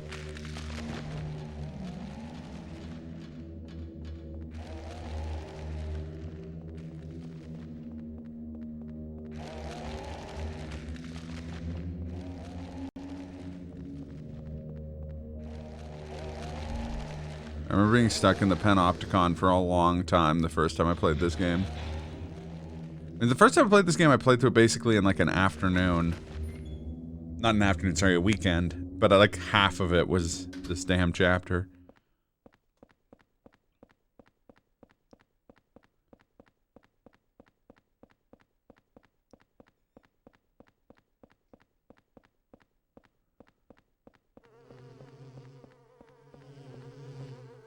Stupid humdingers. I'll kill you all. I'll kill all the humdingers.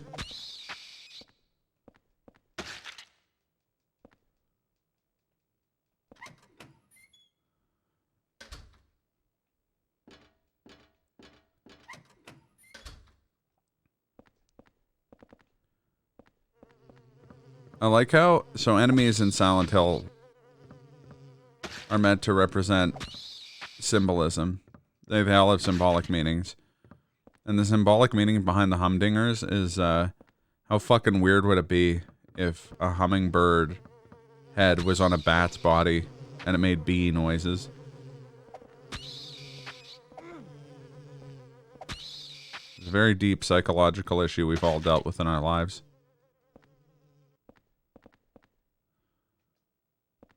Yeah, come on, fight me, coward. Face my... Actually, I just thought about it. I have the 6 iron now, right? It's probably better than the wine bottle. It's even faster.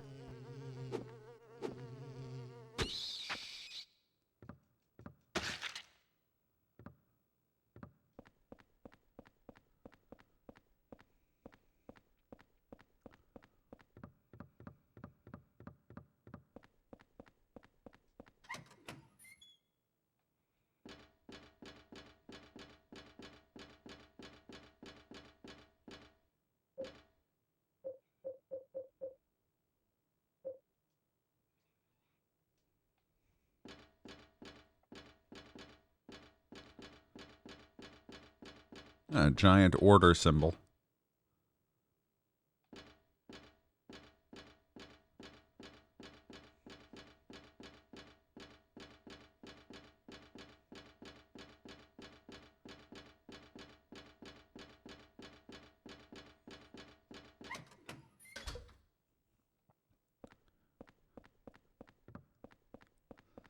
So what you're saying, TRG, is that you and Bong are gonna stream Papers, Please.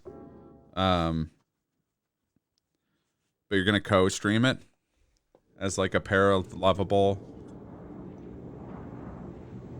goons, getting out all into all sorts of crazy situations. Cool. I look forward to it.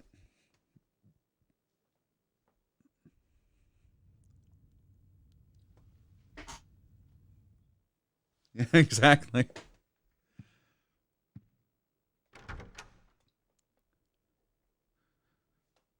Be like, young lady, your passport says you are expert in washing machine and repair.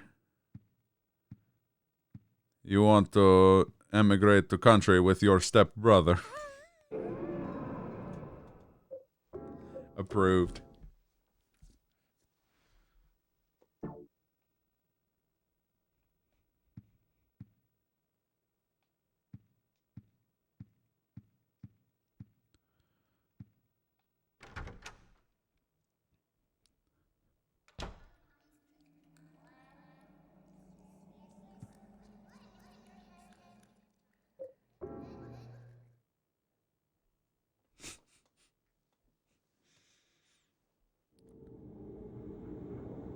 Game's gonna get a sequel called Step Bros, please. It's gonna play more like Root Beer Tapper, though.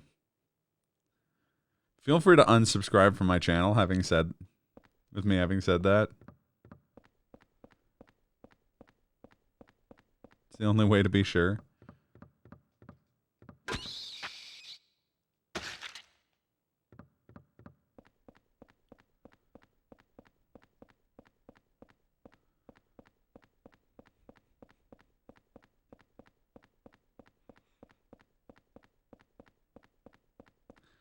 Actually, Glenn just came out with a little video essay thing. It's pretty good. About Galaxy Quest.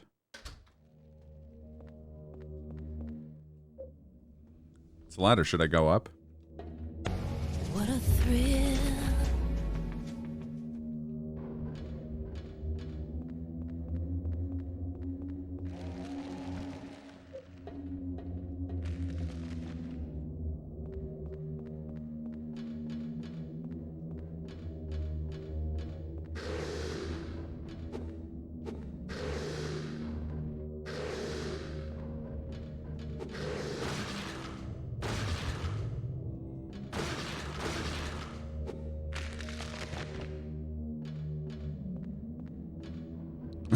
Stay up on Pornhub yet?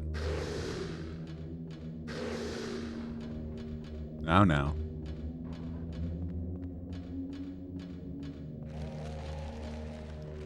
Instead of scowling mad, what would TRG be?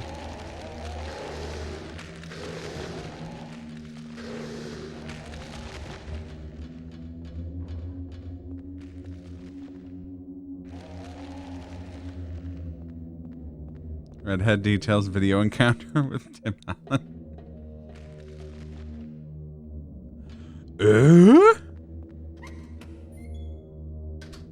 That was not a good Tim Allen grunt. I apologize. Should be more like a Shikioji. Get nice. Love Shikioji. Get me out.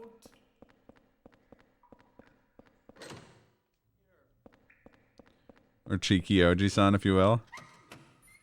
Calling Shiki Oji Cheeky Oji-san is, I'm sick of being watched.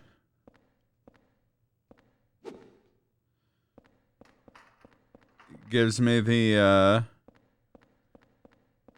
has the same vibes as, Plague of Gripes. He did a video on Danganronpa, and he calls it Danger Grandpas the whole time, and I love it. Oh god.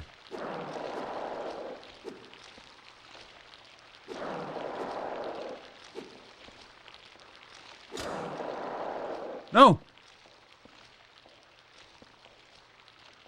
My precious 6-iron. Alright. Friendship over with 6-iron now. Broken Bottle is my new best friend.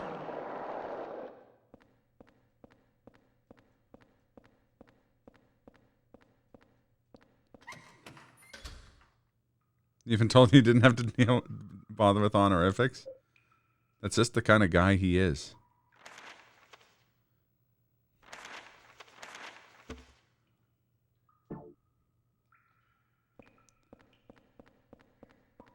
Now, Salman and Mudassir are both my best friends.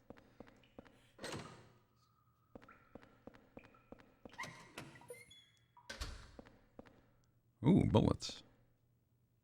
Don't mind if I do. I'm being watched from the middle rim.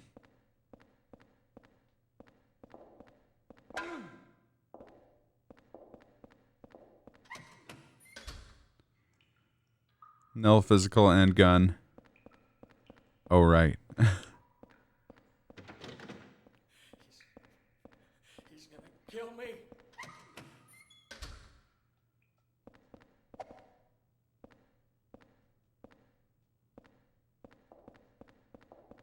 Slugs. Or leeches. Yeah, Shiki Oji is... I mean... You could call him the Cheeky Oji-san, but he's also the Cheeky OG, because guns do nothing to him.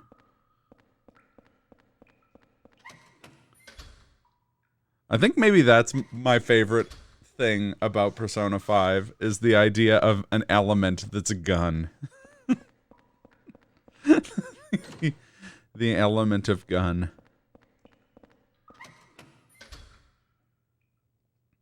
And it's not the first game to do that. Bloodborne had a stat, namely blood tinge, which is just how badly you gap motherfuckers, Out of here.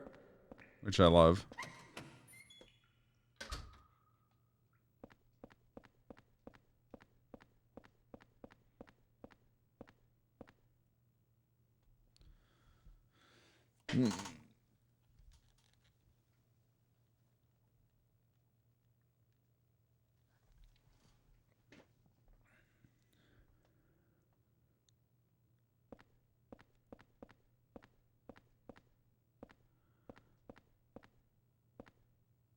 Hmm.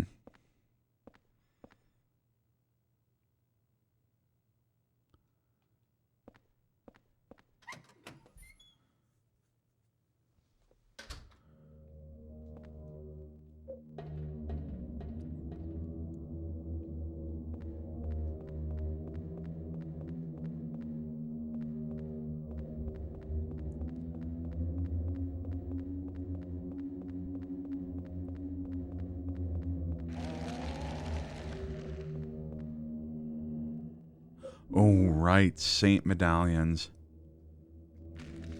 Gonna want to keep those. Those are like... Using one stops ghosts from attacking you. But they're like consumable.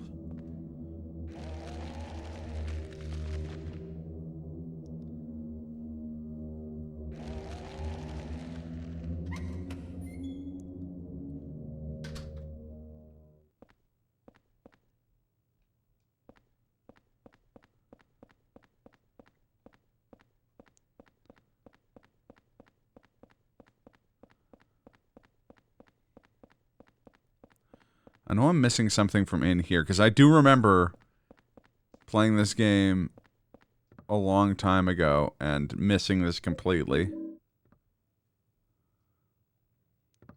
Water prison key.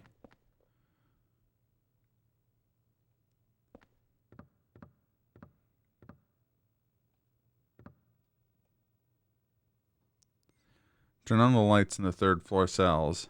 Turn the water wheel. Oh, to turn on the lights on the third floor cells, turn on the water wheel. Remember, the water must flow in the direction of the water wheel, of course. You also have to open the sluice gate on the roof.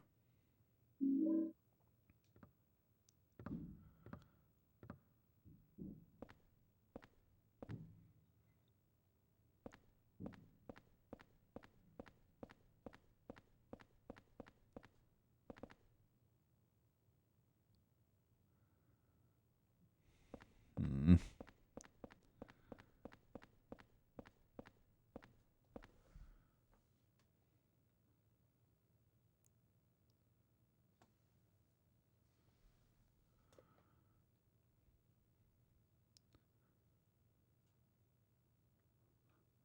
I want to go back to the room and just ditch some of my stuff, because I think I've got like more or less a full inventory.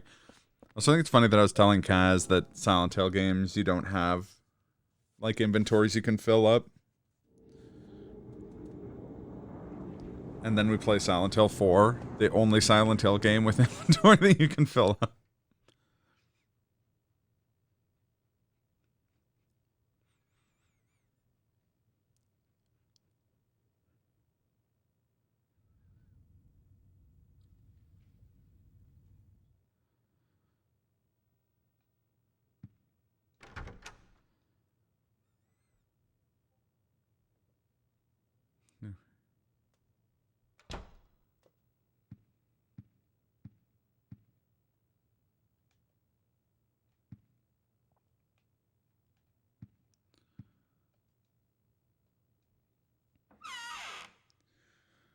Okay. Oh, wait. No, we put the source placard in. Take back the water wheel. Water prison key.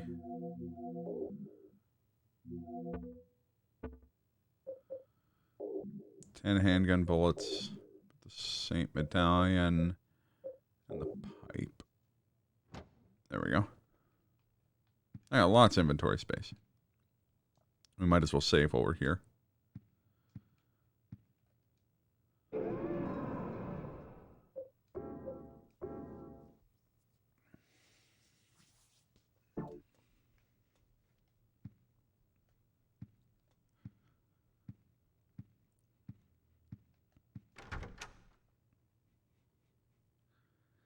And just speaking of Bloodborne, all I've been thinking about lately is how cool a Dune Souls-alike game would be. Like, you could have different stats, like weirding stuff, and you come up with a whole system around shields. I fucking love Dune.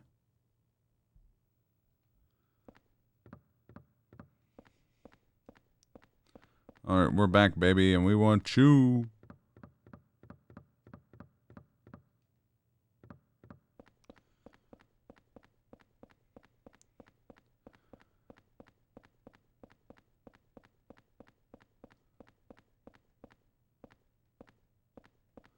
So is there another locked door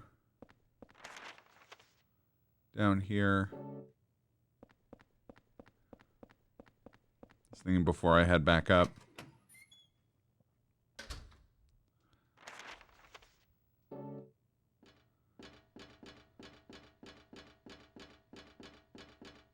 Alright.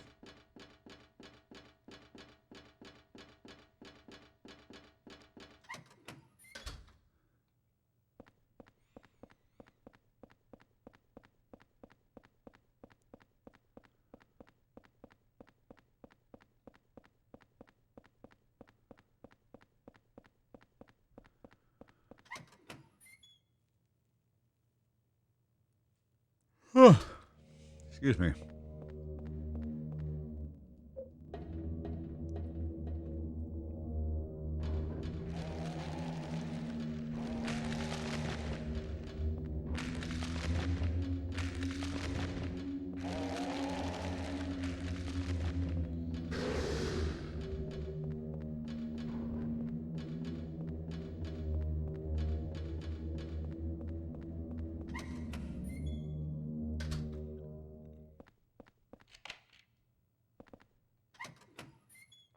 I guess this game doesn't even ask you if you want to dispose of,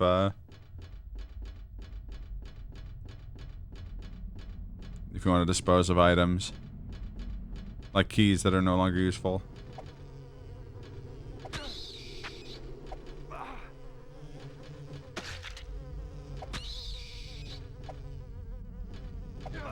Hey, fuck off.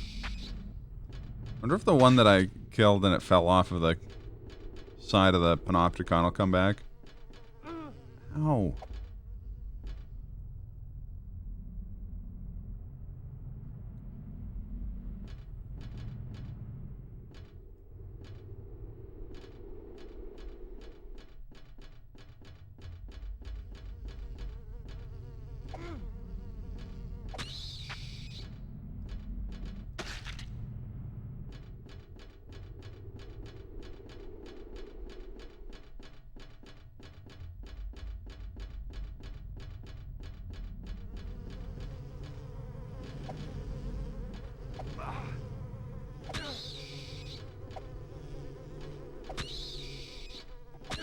Out of here, you humdingers.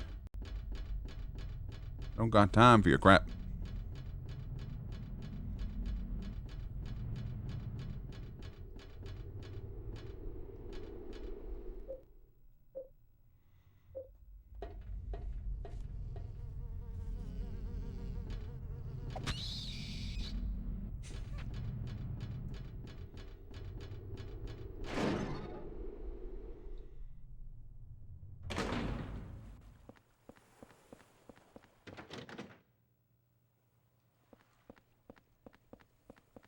Dang it, Bobby. Who would lock the inside of the sluice gate door?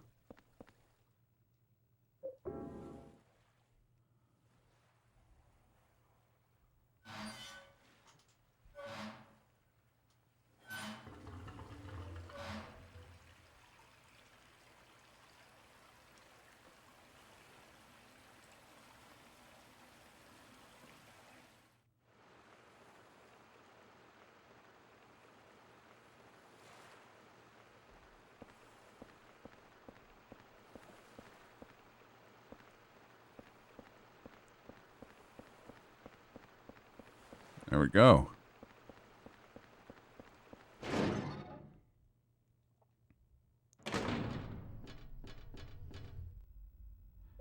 Hey, how's it going, Queen?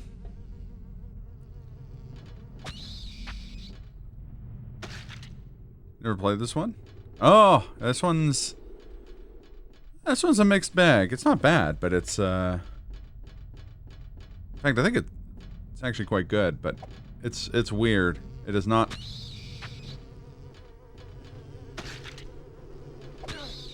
Not that much like the Silent Hills in either direction. Before or after it. Oh boy. And the camera seems to hate me personally.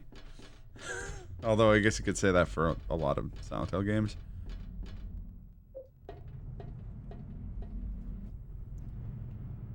It's my first time playing in a long time myself. But all the PS2 era Silent Hill games are really good.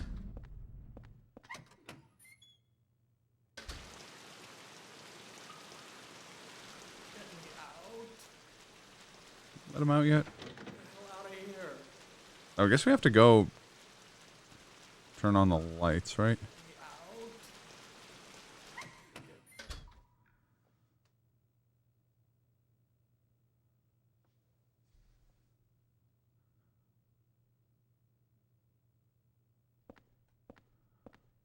Unless I forgot something.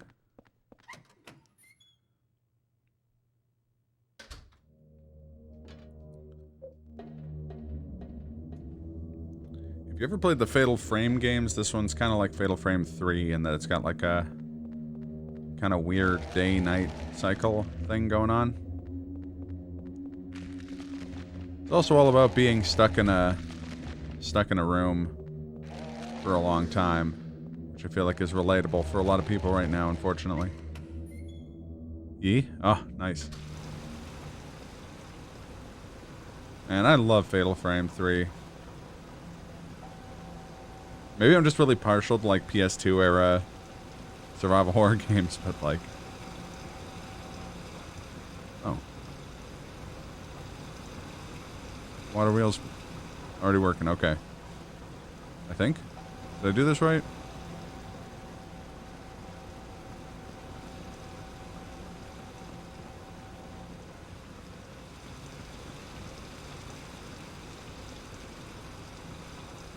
Yeah, Fatal Frame 2 and 3 in particular, just... Beautiful games.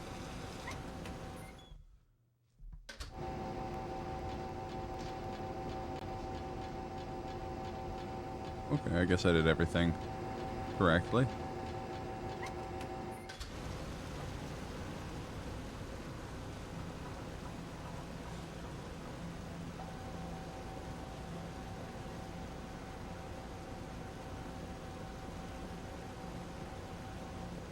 Alright, back up to the 3rd floor.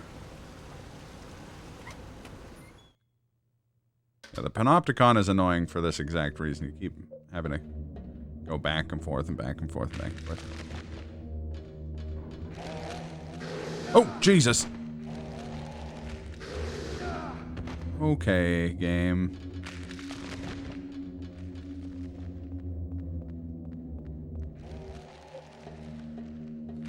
Learned my lesson.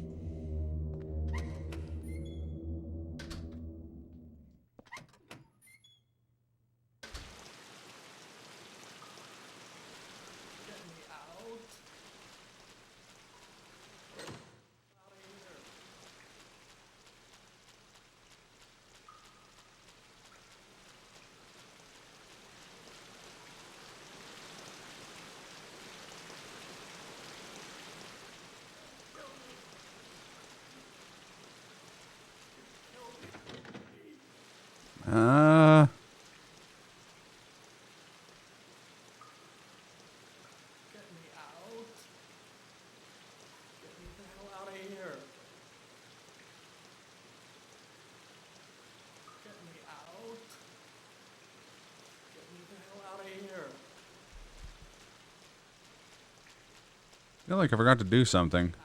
Or I messed up somewhere.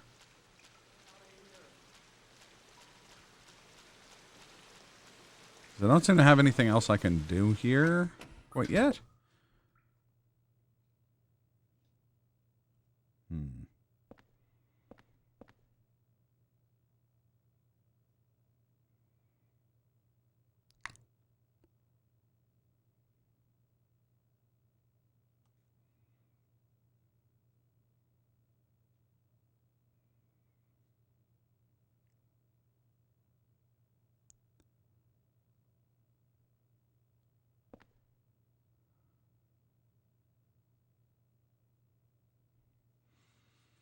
Oh,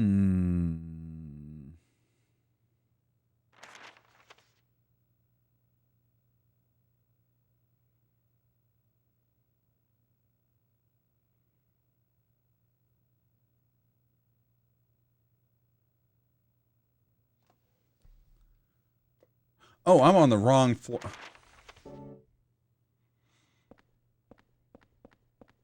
I'm a bozo. Like, the lights were already on the 3rd floor. That wasn't the 3rd floor. It was the 1st floor. Oh, boy. Get out of here. Okay, let's see.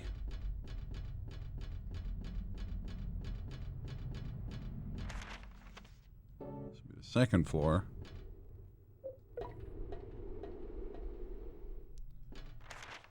So this would be the 3rd floor.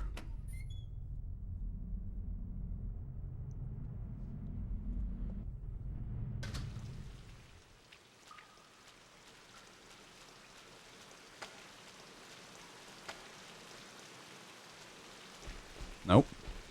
Nope, nope, nope, nope, nope. Absolutely no.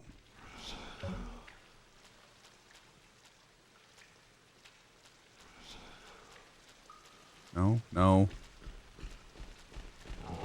Oh god, there's 2 of them. Okay, aim at the slugs, Walt. Henry, you buffoon.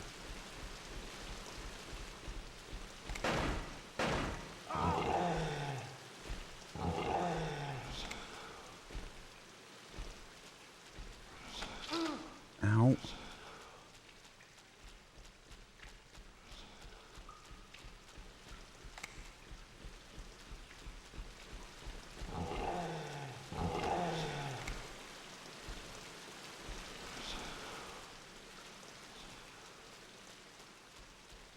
Oh boy, is this not ideal. Oh!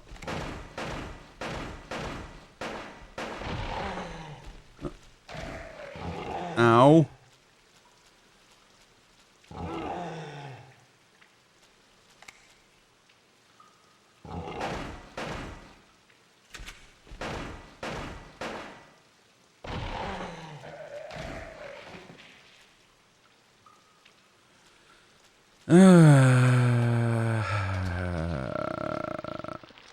Ah!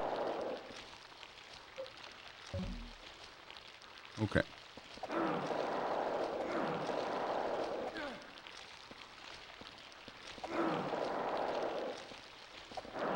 Just had to fight the twin baby chicken men, and now I have to fight a bunch of enoki mushrooms.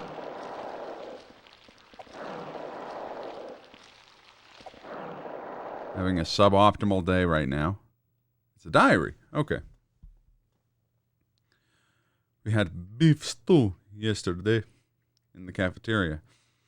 I heard there's a death chamber right behind the kitchen. They take the meat straight from the dead people and cook it. That really scared me. Yeah, it's terrifying. It's a diary. I'm in trouble. I stood in front of the surveillance room and yelled as loud as I could, but nobody came out. Kind of sounds like you got away with it scot-free, kid.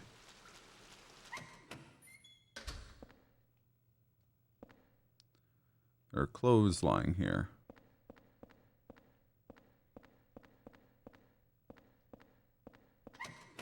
I don't like it. There's a bunch of diaries in here. Books. Books, not for reading, though. Just for mood setting, I guess. Oh. Good. I was hoping to find a giant creepy hole. Only good things can come from giant creepy holes in Silent Hill games. Oh, there's more.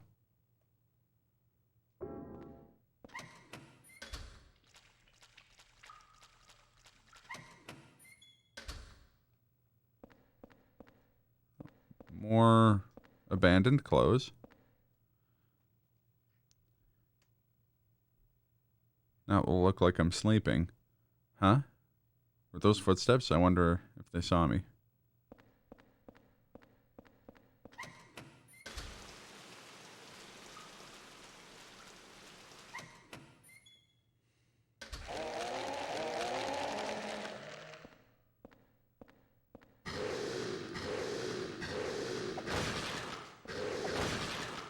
Wall guy's going for some combos. This guy's got handgun bullets I want, so. I'm out of here.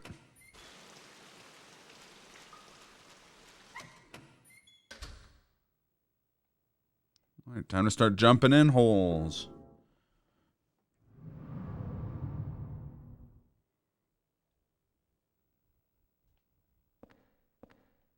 That could have gone worse.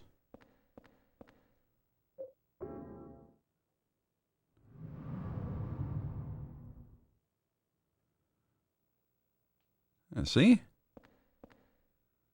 Could have ended up here. Oh, wait, I've been to this room.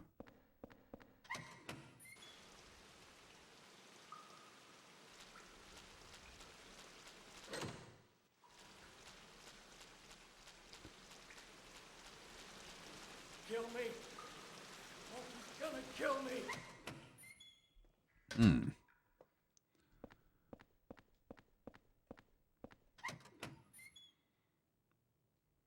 Back up to the 3rd floor again. Should probably go back to the apartment and rest up, but...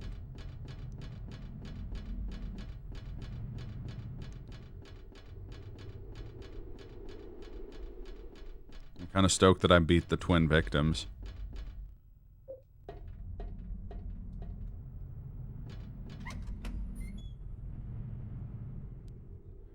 I just had a terrifying thought of, like, what if they're back?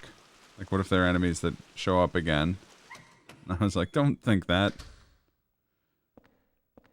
Profoundly creepy enemies.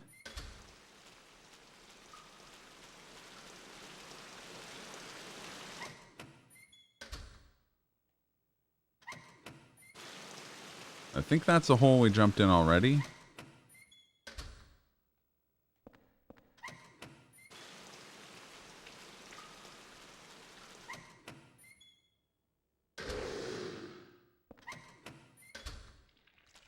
No, wait. The hole was one over from the... Oh, good. Good on you, Henry. Yeah, this was the hole we wanted. Jumped in. Go back to... Jump in. Sorry, one more after this. I was going to say the bloody hole, but they're both bloody. I don't know if this one's bloodier. Ba ba ba ba ba ba.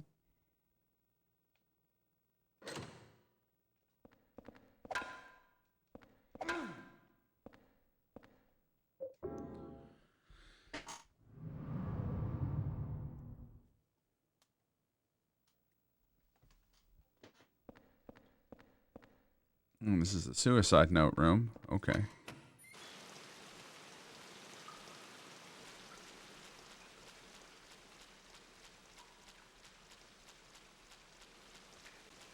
I think that only leaves one more hole we can jump in.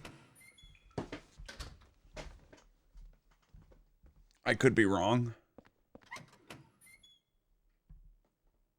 I'm not a wise man.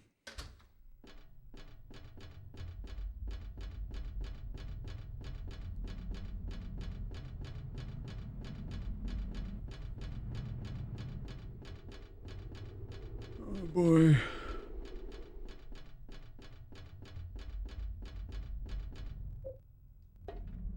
It's already 6. Holy crap, that snuck up on me. Oh!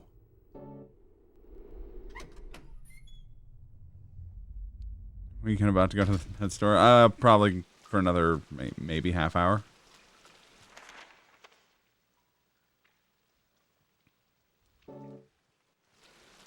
This is the only hole we've not jumped in. Maybe we have jumped in this one. This one looks really familiar.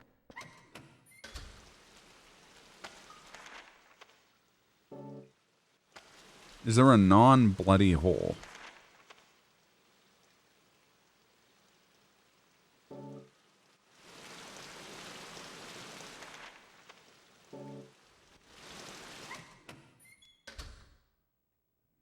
No. Okay, so it is. The bong must be convinced to play papers. Please on stream tonight. I mean, in a perfect world, yes.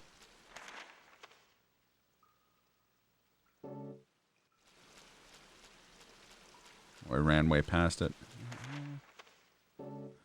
That's this boy. All right, here we go. Or rather, here I go.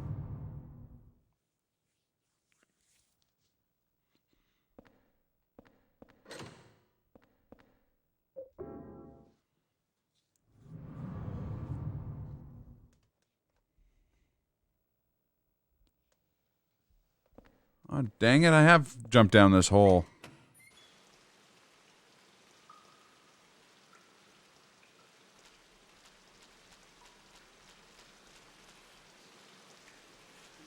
Kill me.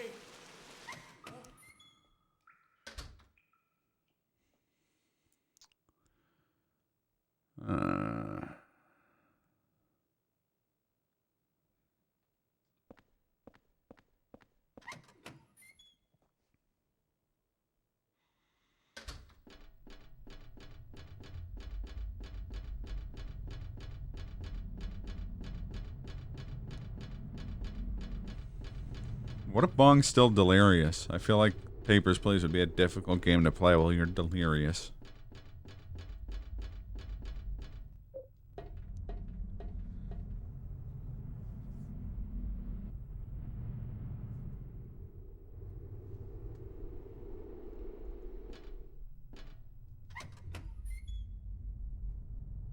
Even better.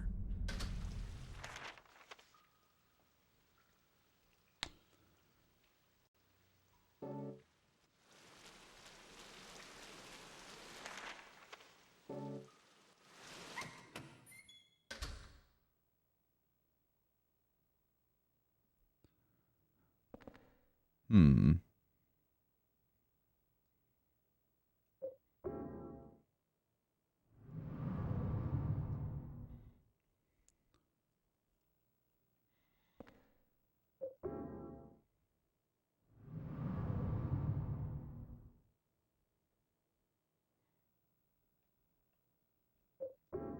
Oh, there we go. There's an extra floor we can jump down.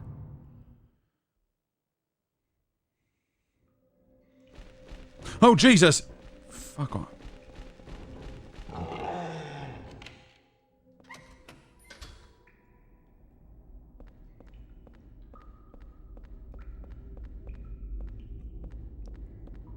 Fucking out of nowhere twin victims.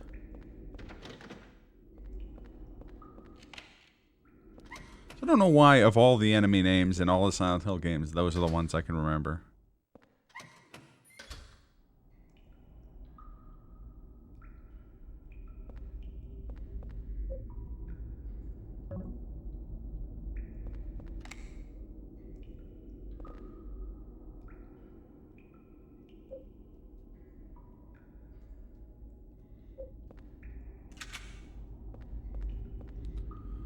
Alright, here we go.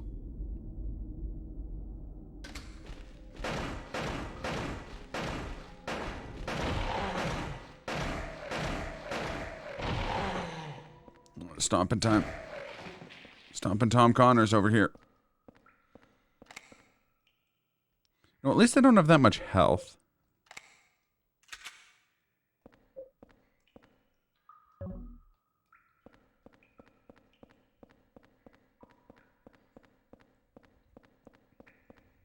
And there was nothing in here. Oh, okay. What a thrill. Oh, there's a document here. This place continues to deteriorate. The doors to a number of cells no longer open. As a result, the kids inside can no longer go outside. But the less they know about that, the better. I can't open the doors, but from this room I can watch them get more and more emaciated with each day. With no food and no showering themselves, they turn to smelly little gray lumps in there. Following the suggestion of an engineer, we've disposed of the corpses by digging a hole below the cells. Since each floor of the building can be rotated independently, we can dispose of the bodies without the others noticing by aligning each cell with a body in it vertically. P.S. Chief, I bet you're dying to see the interrogation room behind the kitchen. I understand your feelings, but have you noticed? There are 3 rooms with bloody beds. One is on the first floor, one is on the second floor, and one is on the third floor. If you line up those 3 rooms, then it's bingo. That's a bingo.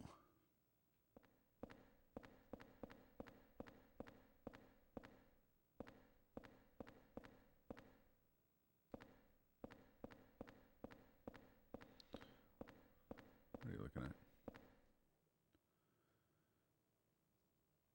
Oh, hey. Get me out. It's that guy. It's no guy. It's no guy.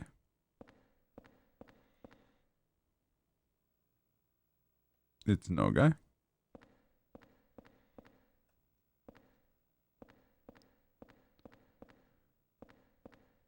Can I use this ladder? Oh, wait.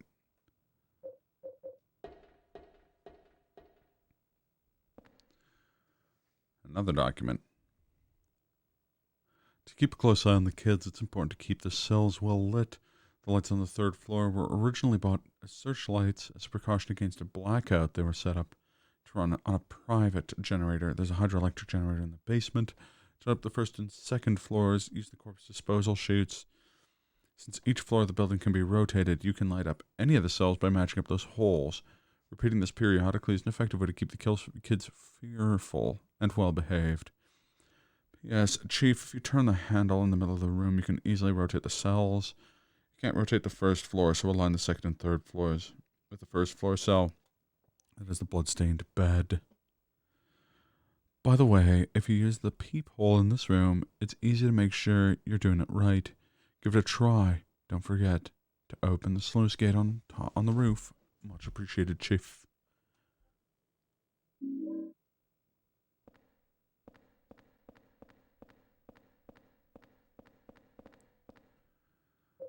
Okay, we gotta find out which door, or which room has the bloody bed. Not that one. That one's just got enoki mushrooms. That one's just got gross mold.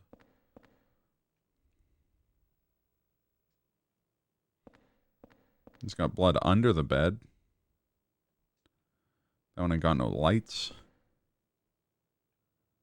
This one got an old man. This one ain't got no lights.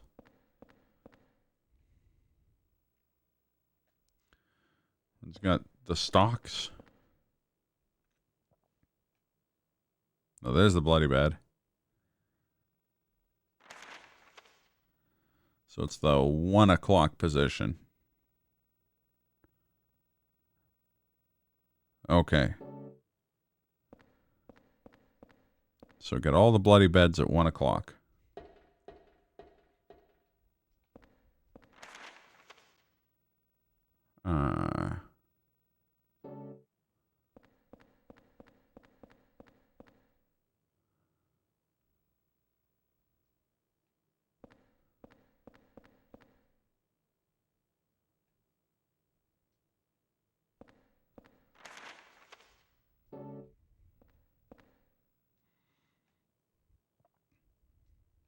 No, need a laundry line in it. Ah, here we go. So we gotta get 7 o'clock to 1 o'clock.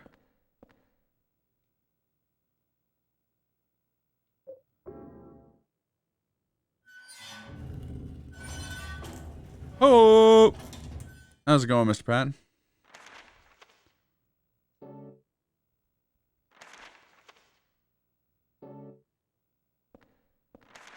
This is the 7 o'clock position, I guess.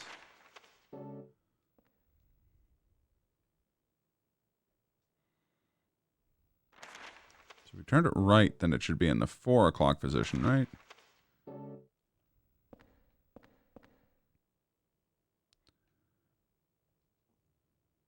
No?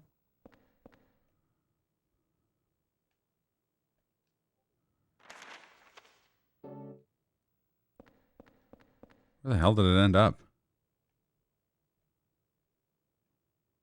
Oh, it's got meds in it.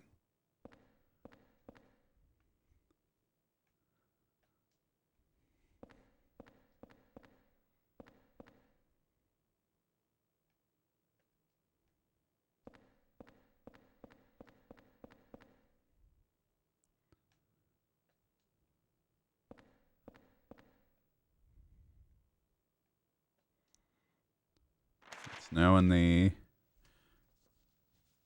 Okay, so it moves 1 clockwise when you move it right. Okay. So we have to move it 3 more times clockwise. Okay.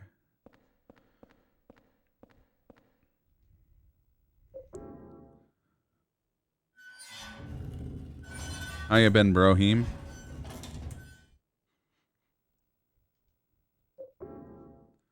We're just rotating the panopticon. You know, to find the child murdering room.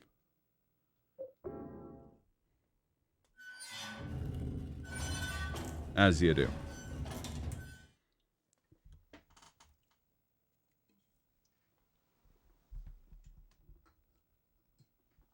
Okay.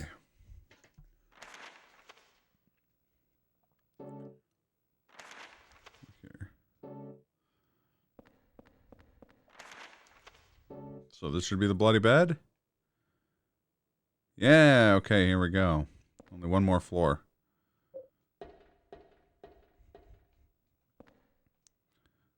Some kind of memo. Secret number for getting through the back door. In the back of the kitchen this month is 0302. Thanks for your cooperation.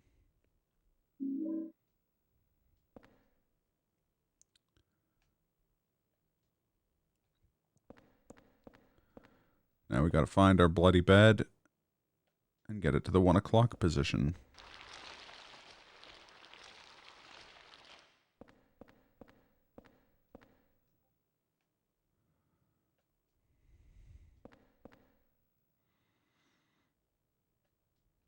It's of course gonna be the last one I check.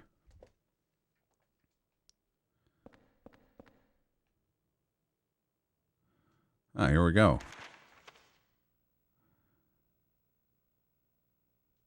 So right twice.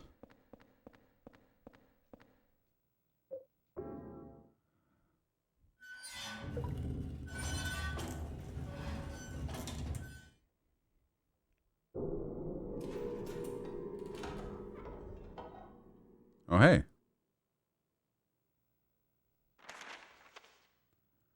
Are we all lined up?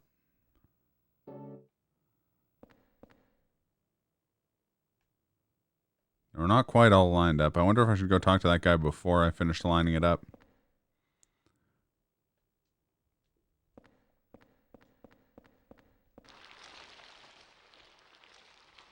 Wait, what the fuck? Oh, I'm on the wrong side, doy.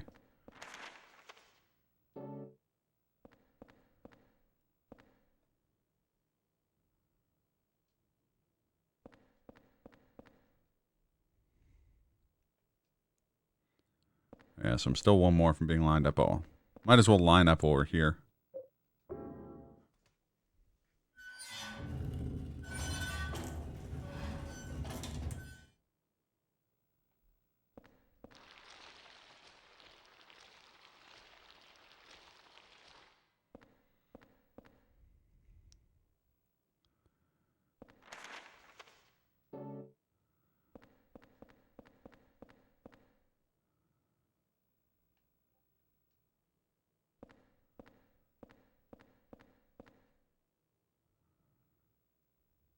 There we go. Lights in the bloody bedroom.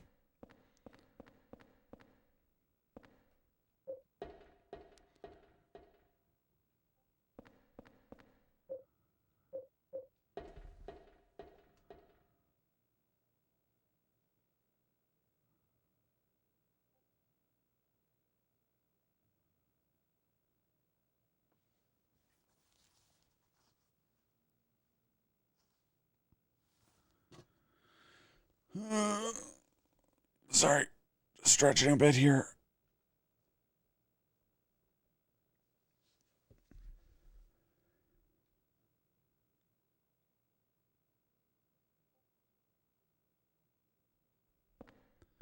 Okay. I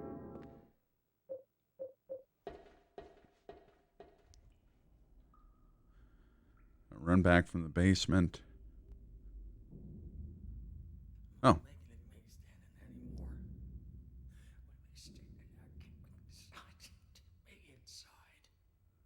Make me stay in there. God, please. Come on, let me out of here. So I didn't die in here. Make me stay in there, Walter. I'm telling you, tell. Walk away. You doing okay, man?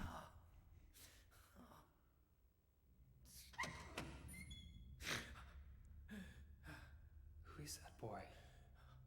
And who are you? His name's Walter. Walter Sullivan. I used to work at the orphanage watching the kids.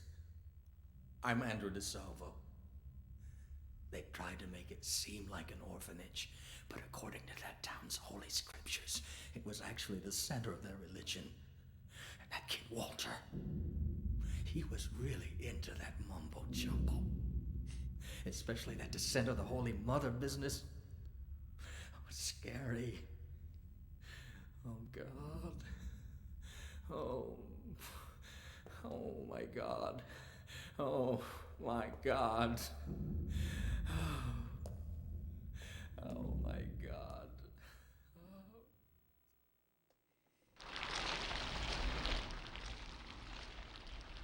Uh-oh.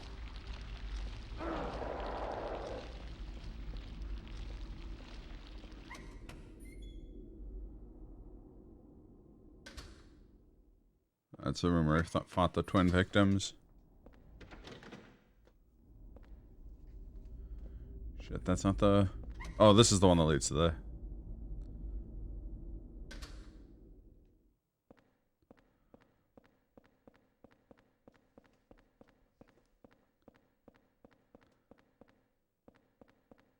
I can sort everything out.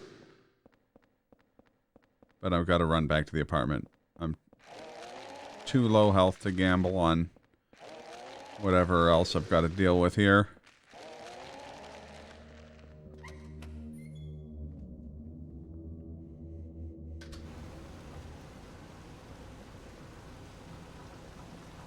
Thankfully, we got an old Henry hole down here.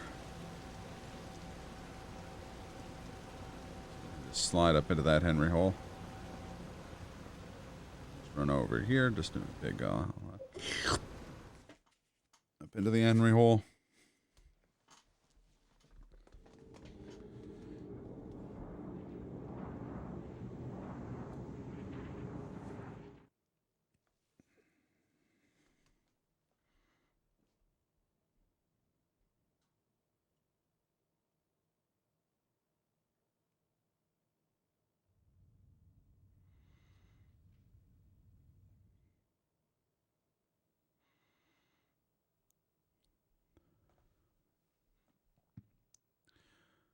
Okay, back in the apartment.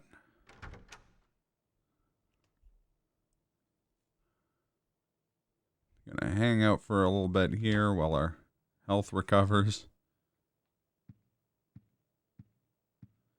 I think I'm gonna grab some of those handgun bullets we stashed earlier.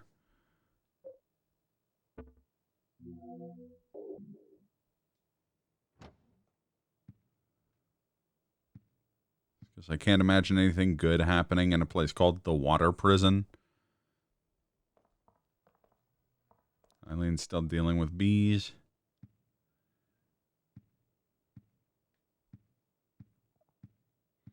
See if that guy's still dancing across the street.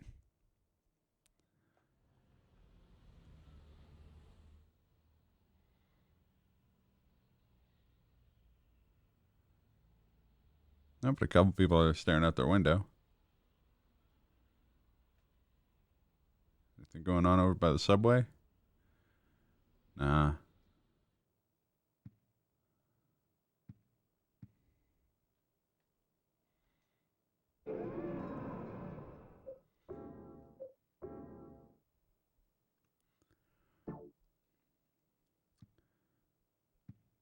Man, I wasn't expecting us to beat the water prison today, but I think we're like right near the end of it.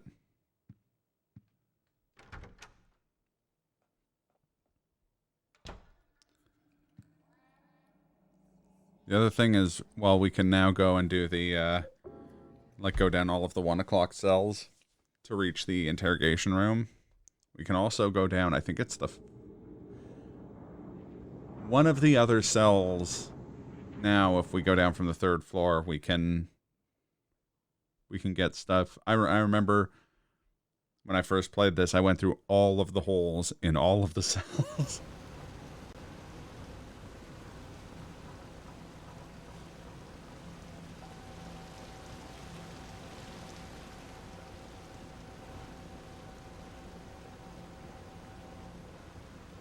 And I definitely found some useful stuff.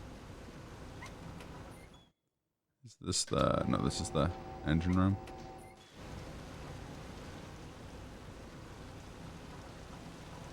I will say, as much as I got stuck in this area before,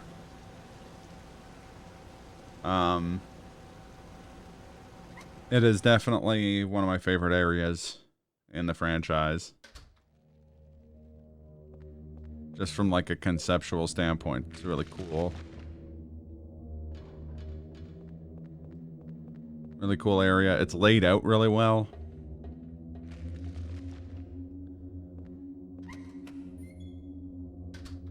It's the novel take on a prison environment.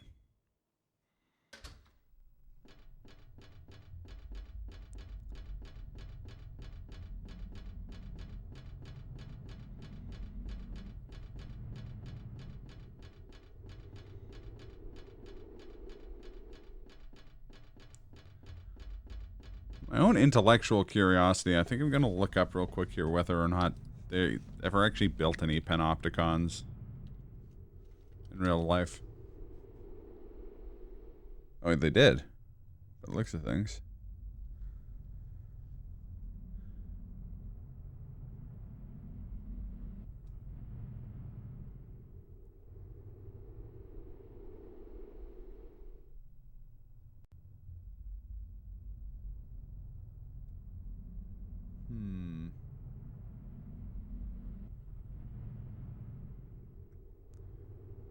Ah, they built one in Cuba. Neat. Yeah, the Presidio Modelo.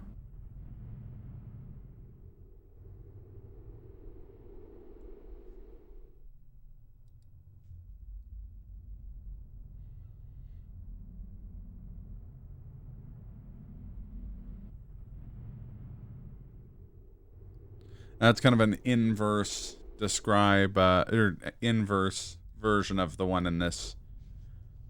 Like this kind of panopticon. Like this kind of panopticon, it's like the central tower. It's all one tower, essentially. Whereas the one in Cuba, it's more like a stadium. Which is probably way more practical, but...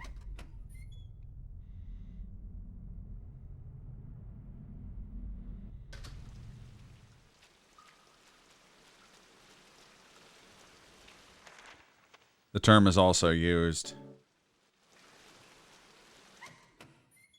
as a kind of shorthand for totalitarianism and like surveillance states.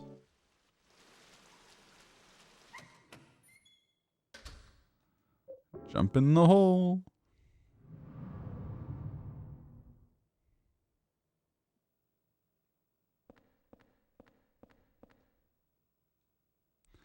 I'm watching the surveillance room peephole the whole time, and sometimes, Sarah, I can tell he's there because I can see a shadow move or hear his footsteps.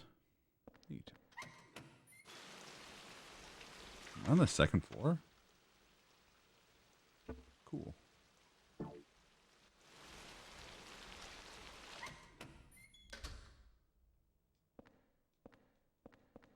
Oh.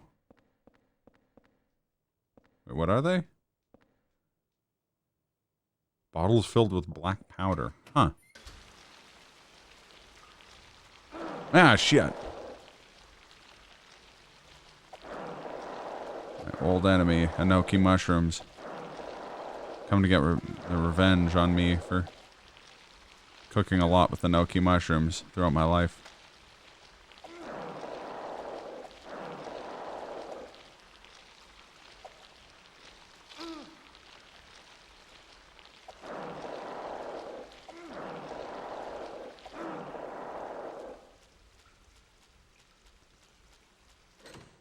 I think my next marathon I'm going to do is going to be all of the Silent Hill games.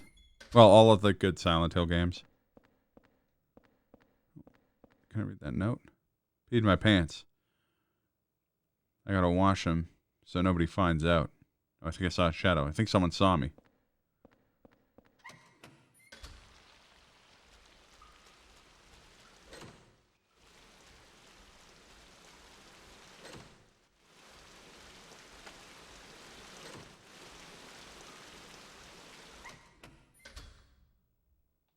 Okay, so that's full circle.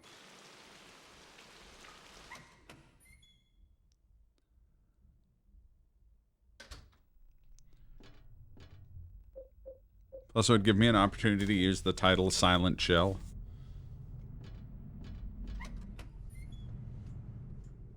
Maybe I'll do that this winter. See if I can get some folks together for it.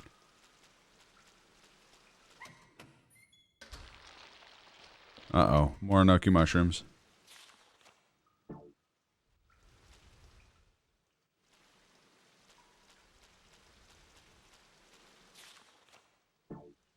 Damn it. Switch back to the... There we go. So only one other hole. This one here. And maybe I'm misremembering. It's entirely possible. But I seem to remember us getting like a weapon in here.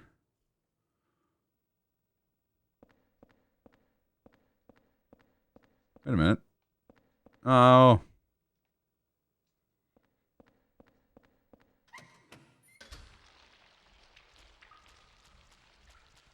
I messed up. Oh well.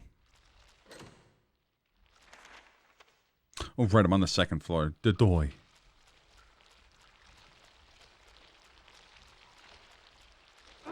Ah, gnocchi mushrooms. I'll kill you all.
I'm wondering if I should bother. You know what? I'm not gonna. I'm just gonna finish this area.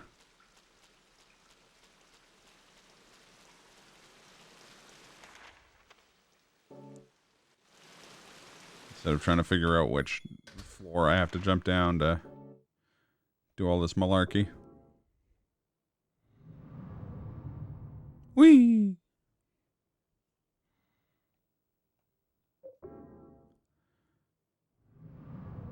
Whee!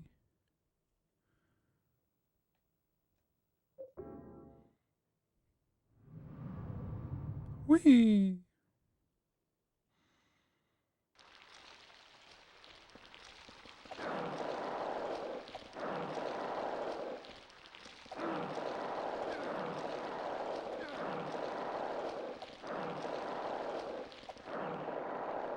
You killed me once, but now I've become more powerful than you could possibly imagine.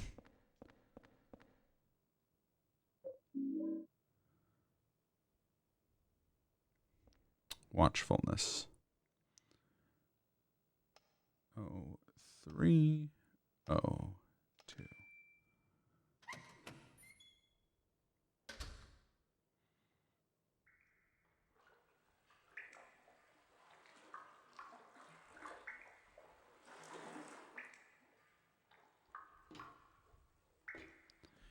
Andrew, you in here?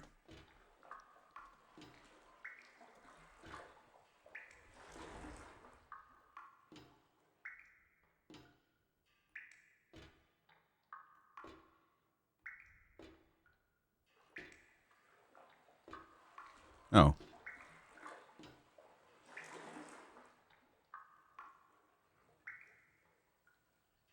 One 8121.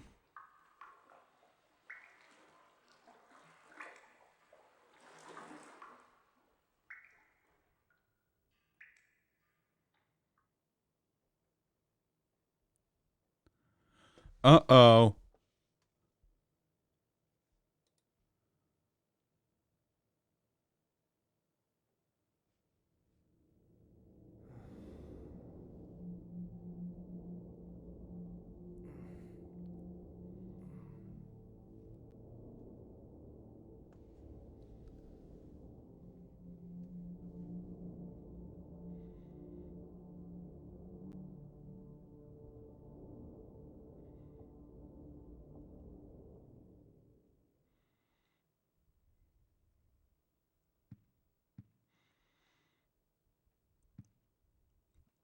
All right, let's save.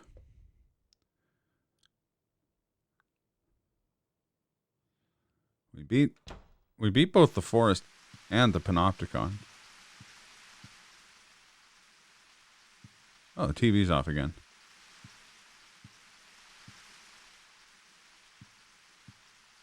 Got another note.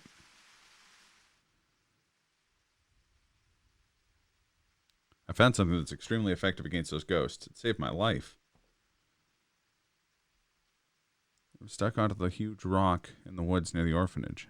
It's a sword blade with a handmade triangle-shaped wooden handle. There's some kind of spell written on it. This is Rampage, baby.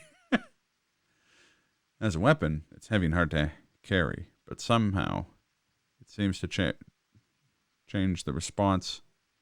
in response to the ghost victim's power. Strike when the sword is energized. If you don't reduce their power, your attacks will be repelled. As far as I know, there are only 5 swords in existence of this kind of power. It's extremely valuable. July 23rd.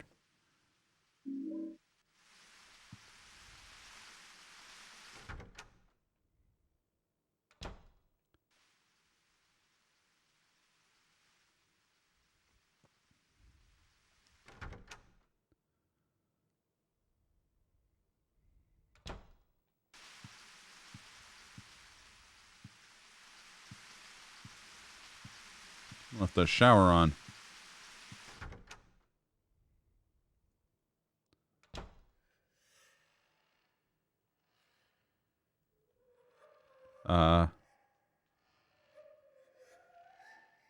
Hope this isn't Chris's blood. It smells horrible. It's like that water-filled room at a cylindrical prison.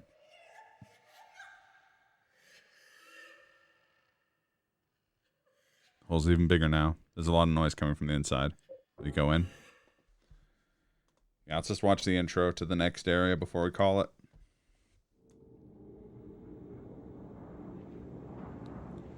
I think this is like the office building world or something, if I remember correctly, or like professional building.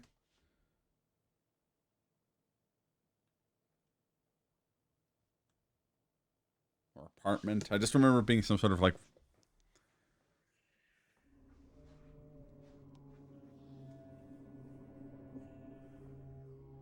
Oh yeah, it's an apartment building.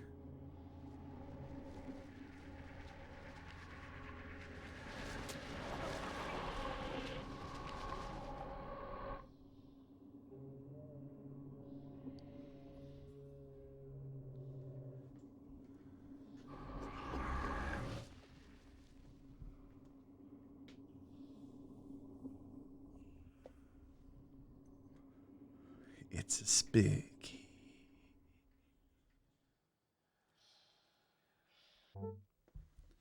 that spooks we'll encounter next week, because we're calling it for tonight. All right. Who we raiding, boys? Oh, let's raid Oniken. He's also playing horror games.